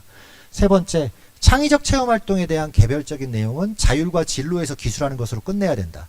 그럼 이 얘기는 더 이상 기재 요령에 나왔던 것처럼 집체교육 형식의 자율활동의 기록은 지양하셔야 한다. 자율활동 안에서 그 아이들이 자율탐구 보고서라는 걸 쓸 수가 있어요. 그 해당되는 내용에서 자기가 관심 있는 바를 드러내고 진로 특기사항에서도 그 관심 있는 바를 드러내되 단 조건이 있습니다. 교육과정 안에서 증명해줘야 돼요. 내가 그 관심이 있다면 당연히 그 연계되는 교육과정을 선택해야 하고 그 선택한 과목 안에서 과목 내용 요소에서 그 부분을 증명해줘야 된다는 거예요. 더 이상 창체와 세특이 따로 놀지 않는다는 겁니다. 그런 말씀드리고 그래서 과목 내용에 대해서 아이들이 숙지하고 이해할 수 있는 시간이 필요하니까 선생님들이 교육과정에 대한 해설을 해주실 필요가 있다라는 이야기고 세특은 파랑새 같은 겁니다. 선생님들이 쓰시는 게 가장 아름다운 거예요. 그럼 그 세특에 대해서 한번 볼까요? 그래서 첫 번째로 이거는 학교 전체적인 내용이니까 그냥 자료로만 보세요. 위계를 갖춰야 된다는 뜻입니다. 그러니까 일반 선택하기 전에 진로 선택하거나 그런 경우가 아니라 과목의 목적에 맞게끔 위계를 갖추어서 학교가 설계해줘야 된다. 그럼 선생님들이 과목에서 의견을 제시할 수는 있겠지만 이거는 선생님들의 내용이 아니기 때문에 그냥 보시기만 하시면 되고 이게 되게 재밌어요. 우리 반 애들한테 물어봤어요. 야, 문화생지가 물리가 이게 투하기 전에 맨날 해야 되는 건데 노력과 등급을 갖고 너 한번 비교해 볼래? 그래프로 나타내봐. 그랬더니 꺾은 점이 있긴 하지만 올라와요. 화학은 막판 가면 모르겠어요. 생명과학은 올라와요. 지구과학은 올라가는 시간은 오래 걸리지만 갑자기 올라와요. 물리를 깨우쳐서. 그럼 물투는 그냥 머리만 필요해요. 화투는 아씨 모르겠어요. 제일 재밌는 건 여학생들 거예요. 생투 모르겠어요. 근데 겁나 웃긴 게 여자애들이 유전학이라는 개념을 막 갖다 붙여놔요. 제가 물어봤어요. 의사한테. 교육과정상의 유전학의 내용은 진짜 없거든요. 근데 그 유전학에 대해서 막 썰을 풀길래 야 이거 유전학이면 어느 정도 수준 돼야 되냐 그랬더니 교수님 말 연세대학교 세브란스 병원에 있는 교수님 말 제 친구 말 유전학 하려면 전공이 2년차 돼야 되는데 교육과정을 벗어난 형태다라는 겁니다. 그래서 그 위계를 지켜시라는 얘기고 이런 사이트들은 들어가 보시면 대학에 대한 안내 자료를 QR로 박아놨다라는 그런 의미가 되겠고요. 내용들은 뭐 워낙에 연계교과에 대한 거는 제가 다룰 필요가 없어서 2022 참고하시라고 넣어놓은 거고 자 중요한 거 요거 좀 보내드릴게요. 제가 가장 이야기하는 게 우리 기록에 문제가 있다고 했었을 때 왜 학교에서는 괜찮다라고 하는데 대학에서는 안 뽑아주냐라는 얘기를 제일 많이 들었어요. 근데 가만 보니까 교사와 평가자 사이에는 갭이 있더라고요. 그 갭이 정리해보면 저 세 가지예요. 수업에서 진행할 수 없는 내용으로 버물렸을 때 아까 막 유전학 이런 얘기처럼 두 번째 제일 많은 내용이에요. 근거가 없을 때 전 근데 이거 교사니까 이해가 돼요. 위촉 사정관 교육할 때도 이걸 얘기하거든요. 우리는 190일을 애들을 만나요. 그러니까 얘가 어떤 상태인지 아침에 보기만 해도 대충 알아요. 그러니까 훌륭한 놈은 훌륭한 놈이고 아닌 놈은 아닌 놈이라고 총량평가가 이미 돼 있어요. 그러다 보니까 우리 스스로가 근거를 내세우는데 매우 인색해요. 그래서 세특이 얘 훌륭해. 얘가 이거 했다? 이거만 보여주는 거예요. 교사가 객관적으로 개입될 수 있는 여지는 내용 체계 안에서 어떤 활동의 수업을 하는 과정에서 어떤 특성을 보였다여야지 객관적 근거가 될 텐데 그 근거를 못 줘요. 왜? 수업에서 그걸 설계해 본 적이 없기 때문에. 세특의 방향은 저 관찰 내용과 근거에 초점을 맞추셔야 된다라는 게 이게 학점제까지 롱런할 수 있는 교사로서의 가장 큰 역할이자 책임이다라고 좀 말씀을 드리고 싶고 이제는 많이 없어졌어요. 진로 편중 내용이 세특에 기록되는 건 많이 없어졌습니다. 왜? 이게 교육과정에 이미 반영됐다라고 생각하셔야 되기 때문에. 그랬을 때 이걸 한번 보세요. 이 세특이 영어예요. 영어가 있잖아요. 학생부 기재요령에 영어를 못 쓰게 돼 있잖아요. 근데 원어는 쓸 수 있잖아요. mRNA. 그 유일한 과목이 영어예요. 이게 영어 세특이에요. 그럼 이 세특이 왜 나왔냐? 얘 때문에 나왔어요. 제가 지워버렸네. 이 세특은 대부분의 선생님들이 학생들한테 자기소개서처럼 아이들한테 평가서를 요구합니다. 네가 관심 있었던 게 어떤 거야? 그 관심을 가지기 위해서 무슨 노력을 했어? 그 노력을 구체적으로 써봐. 이거를 받아온 상태에서 그대로 컨트롤 C, 컨트롤 V를 하니까 이렇게 되는 거예요. 그럼 이 영어 과목의 세특은 어떻게 되느냐? 이 학생이 생명과학에 관심이 있구나. 그러면 영어 등급만 보고 생명과학에 가서 그걸 쳐다봐야지 라고 생각하는 게 교수들의 뇌구조예요. 그럼 선생님은 이거 써셔놓고 아무런 보람이 없는 거예요. 근데 인구가 적다고요. 영어 1등급도 적다고요. 그럼 얘가 손해인 거라고요. 이게. 그러면 제가 요구하는 게 이거예요. 요즘에 꽂힌 말인데 학생들에게 날고기를 던져주지 마라. 분명 우리는 생고기를 접시에 담아 손님을 대접할 수 없다. 그런데도 일부 교사들은 학생들에게 날마다 그런 식의 수업을 내놓고 있다. 교과서 순서대로만 나가거나 아이들에게 발표해봐라고만 이야기하거나 이건 날고기라는 거죠. 우리가 이 아이들이 뛰어놀 수 있는 플레이그라운드를 만드는 데 있어서 의도된 형태의 장치를 마련하는 수업이 없으면 안 되지 않겠느냐라는 겁니다. 그러면 가장 실천하기 쉬운 것부터 제가 말씀드리면, 제가 이 구성주의를 잘 안 좋아해요. 왜냐하면 이게 차례대로 가야 된다라는 그런 뜻이거든요. 예를 들어서 지식, 이해, 적용 뭐 이런 식으로 쭉 올라가는데, 한마디로 표현을 해보면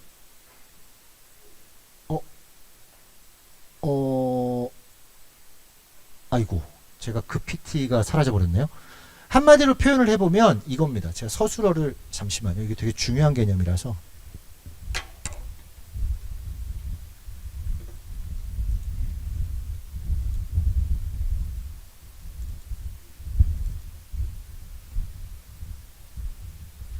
죄송합니다. 제가 PT 한 장이 날아가 버렸네요.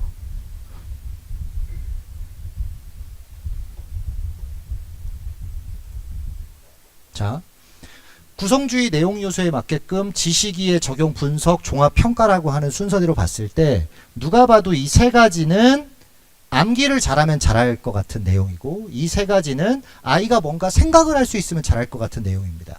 옆에 정의가 나와 있어요. 내용을 기억하는 거, 의사 표현을 하는 거, 구체적인 상황에 사용하는 거, 구성 요소를 찾아서 조직 원리를 발견하는 거, 결합해서 새로운 걸 만들어내는 거, 또 하나의 가치관이나 중요성을 판단하는 거. 그럼 우리가 교육과정을 열어보시면 뭐가 있냐면 기능이라고 하는 게 있어요. 내용 요소에 맞는 기능을 짝지어질 수 있는 게 수업이거든요. 어떤 내용 요소를 맞추는 데 있어서 어떤 내용은 나열하거나 묘사하는 걸로 끝나도 충분한 내용들이 있어요. 내지는 설명하거나 요약하는 수준에서 끝내야 되는 것도 있어요. 내지는 연관시키거나 조직하라는 걸로 끝낼 수도 있어요. 이거는 우리가 교사기 때문에 다 알아요.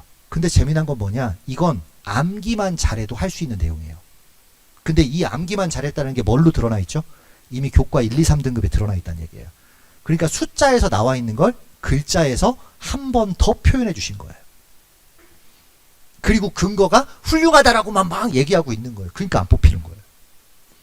이 아이들이 그 내용 안에서 예를 들도록 하거나 내지는 공식을 해가지고 뭔가 다음 단계로 예측하도록 유도하는 수업 내용이 있었거나 내지는 무언가를 비판하거나 무언가를 비교할 수 있는 내용의 퍼포먼스를 유도하실 수 있으면 이 아이는 종합적인 사고력이 있는 아이라고 평가받을 수 있다는 거죠. 왜? 숫자에서 이미 1, 2, 3등급이니까. 왜? 교육과정에서 해당되는 계열에 대한 트랙을 충분히 이수했기 때문에 믿음이 가는 거예요. 그게 근거라는 겁니다. 선생님들한테 드릴 수 있는 말씀이. 그래서 저는 요즘에 취해 있는 게 백워드 설계입니다.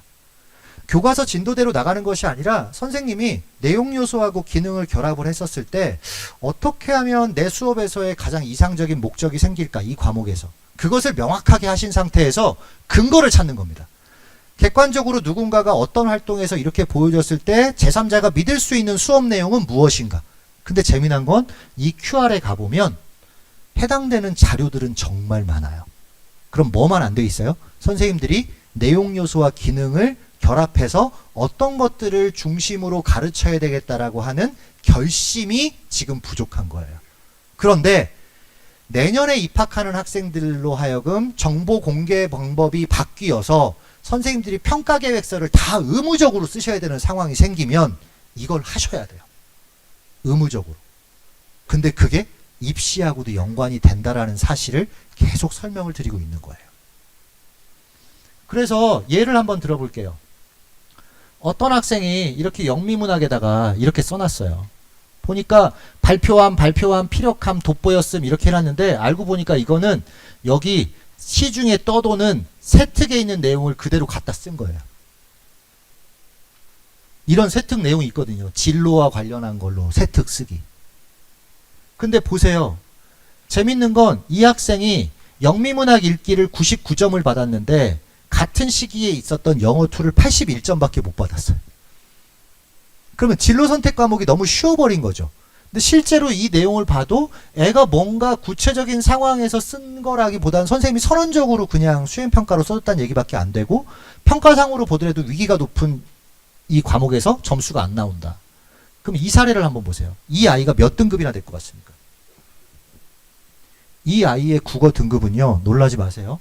지금 내용을 보시면 얼추 봐도 한 3등급, 4등급 대 정도 돼 보이는 세특일 수 있는데 6등급, 7등급입니다. 이건 뭐냐? 성취 기준이네 뭐네 이런 거 하나도 없이 그냥 선생님이 기분껏 마음껏 인심 쓰신 세특이라는 거예요. 이러면 3등급, 4등급 애들은 죽는 거예요, 그냥. 교과밖에 안 남으니까. 네. 반대로 제가 이거를 봤어요. 하도 애들이 오일러 공식 하길래 이 중에 수학 선생님들은 이해하실 거예요. 대체 오일러 공식이 뭐길래 이렇게 맨날 쓰는 거야 싶어서 찾아봤더니 이 선생님은 그래도 양심이 있으세요. 대학교 수준에서만 증명할 수 있는데 이 책을 읽었대요. 진로죠. 자기 수업에서 이야기하는 게 아니라 이 아이가 진로에서 이걸 해왔다는 걸 세특에 끼워 넣어준 거잖아요. 근데 그래도 양심이 있으셔서 해결함이 아니라 해결하려고 노력함이라고 써놨어요. 어떤 교수님이 저한테 물어봤습니다. 선생님, 대체 선생님들이 모든 아이들의 박수갈채를 받음이라는 세특을 엄청 많이 쓰시던데 그게 무슨 뜻입니까? 제가 아차했어요. 여기서 대답 잘해야 된다. 이거는 엄마 좋아 아빠 좋아 같은 질문이다. 그래서 제가 웃으면서 뭐라고 했냐면, 선생님, 사실은 두 가지 측면에서 접근할 수 있습니다. 교사가 보기에 매우 훌륭한 아이인데 자신의 주장만으로는 근거가 부족하다고 생각할 때 제3자의 권위를 비르는 박수라는 행위를 유도함으로써 자신의 주장이 맞다라는 것을 증명하는 과정이거나, 아니면 모두에게 자기 진로에 맞는 발표를 하라고 했는데 모든 아이들이 화학에 관심이 없는데 이 아이가 화학을 막 발표를 했어요. 5분 동안. 그래서 끝났다라는 뜻입니다.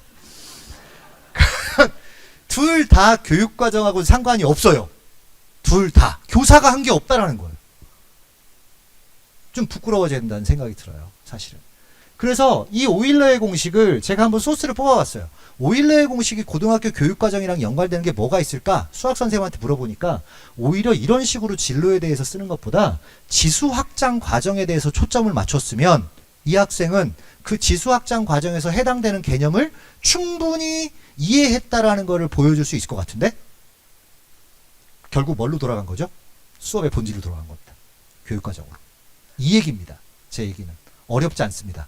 다만 우리에게 낯설 뿐이에요. 해보지 않은 길은 항상 어려워요. 하지만 전 선생님들을 믿습니다. 왜? 우린 대학을 나왔거든요. 배치표에서 가장 높은 공간을 차지할 때 거기를 갔잖아요, 우리가. 객관식으로 가긴 했지만. 물론 저는 문 닫고 왔습니다, 학교는. 그래서 제가 이런 설명을 드리는 이유가, 맺은 말을 하자면 이제는 더 이상 교과 하나만 가지고서 학생들을 재단하는 형식의 상담을 좀 벗어나 보자. 객관화하기 위해서라도 전국 단위 형태의 시험에서의 학생의 A, B, C, D 난이도의 정답에 대해서 어느 정도 같이 객관화할 수 있는 방법을 좀 찾아보자. 그래서 원점수에 대한 상담 방법을 말씀드렸고, 그 원점수를 통해서 정시에까지도 연결을 해가지고 설명할 수 있는 상황을 설명을 드렸습니다. 그럼 두 번째, 이제는 학생들이 선택하는 과목들이 매우 중요한 시기가 되었는데 그 선택 과목에 대한 안내가 조금 더 친절해야 하고 내용 요소가 이런 어떤 부분들을 배우는지에 대한 설명도 필요한 시기가 되었다. 그럼 3학년 담임선생님 같은 경우는 뭘 하시면 될까요? 일반 선택 과목에서 나타난 학업 역량을 갖고 연계되는 교육과정상에서 어떤 진로 선택 과목에서 나타날 수 있는 게 있으면 그것을 연계시켜주는 포인트를 찾아주시는 겁니다. 교과하고 수능이라고 하는 학업 역량에 대한 객관적인 지표를 주시고 그 서류에서 나갈 수 있는 건 아이들이랑 얘기하다 보면 분명히 아이들은 얘기할 수 있어요. 그런 부분들이 5월 달까지 준비가 되시면 프로그래머에서 완료되는 선발 인원에 대한 정리는 6월 초에 될 거다라는 겁니다. 그때부터 수시 상담을 본격적으로 시작하셔도 된다. 그러니까 부디 어떤 제도가 바뀌더라도 우리는 중심을 잃지 않고 꿋꿋하게 교사로서의 어떤 학생을 위하는 마음을 가지신다라고 하면 전 얼마든지 경북교육청에 있는 선생님들 학교가 좋은 결과가 나타날 수 있을 거라고 생각을 하면서 이만 긴 강의를 마치도록 하겠습니다. 고맙습니다.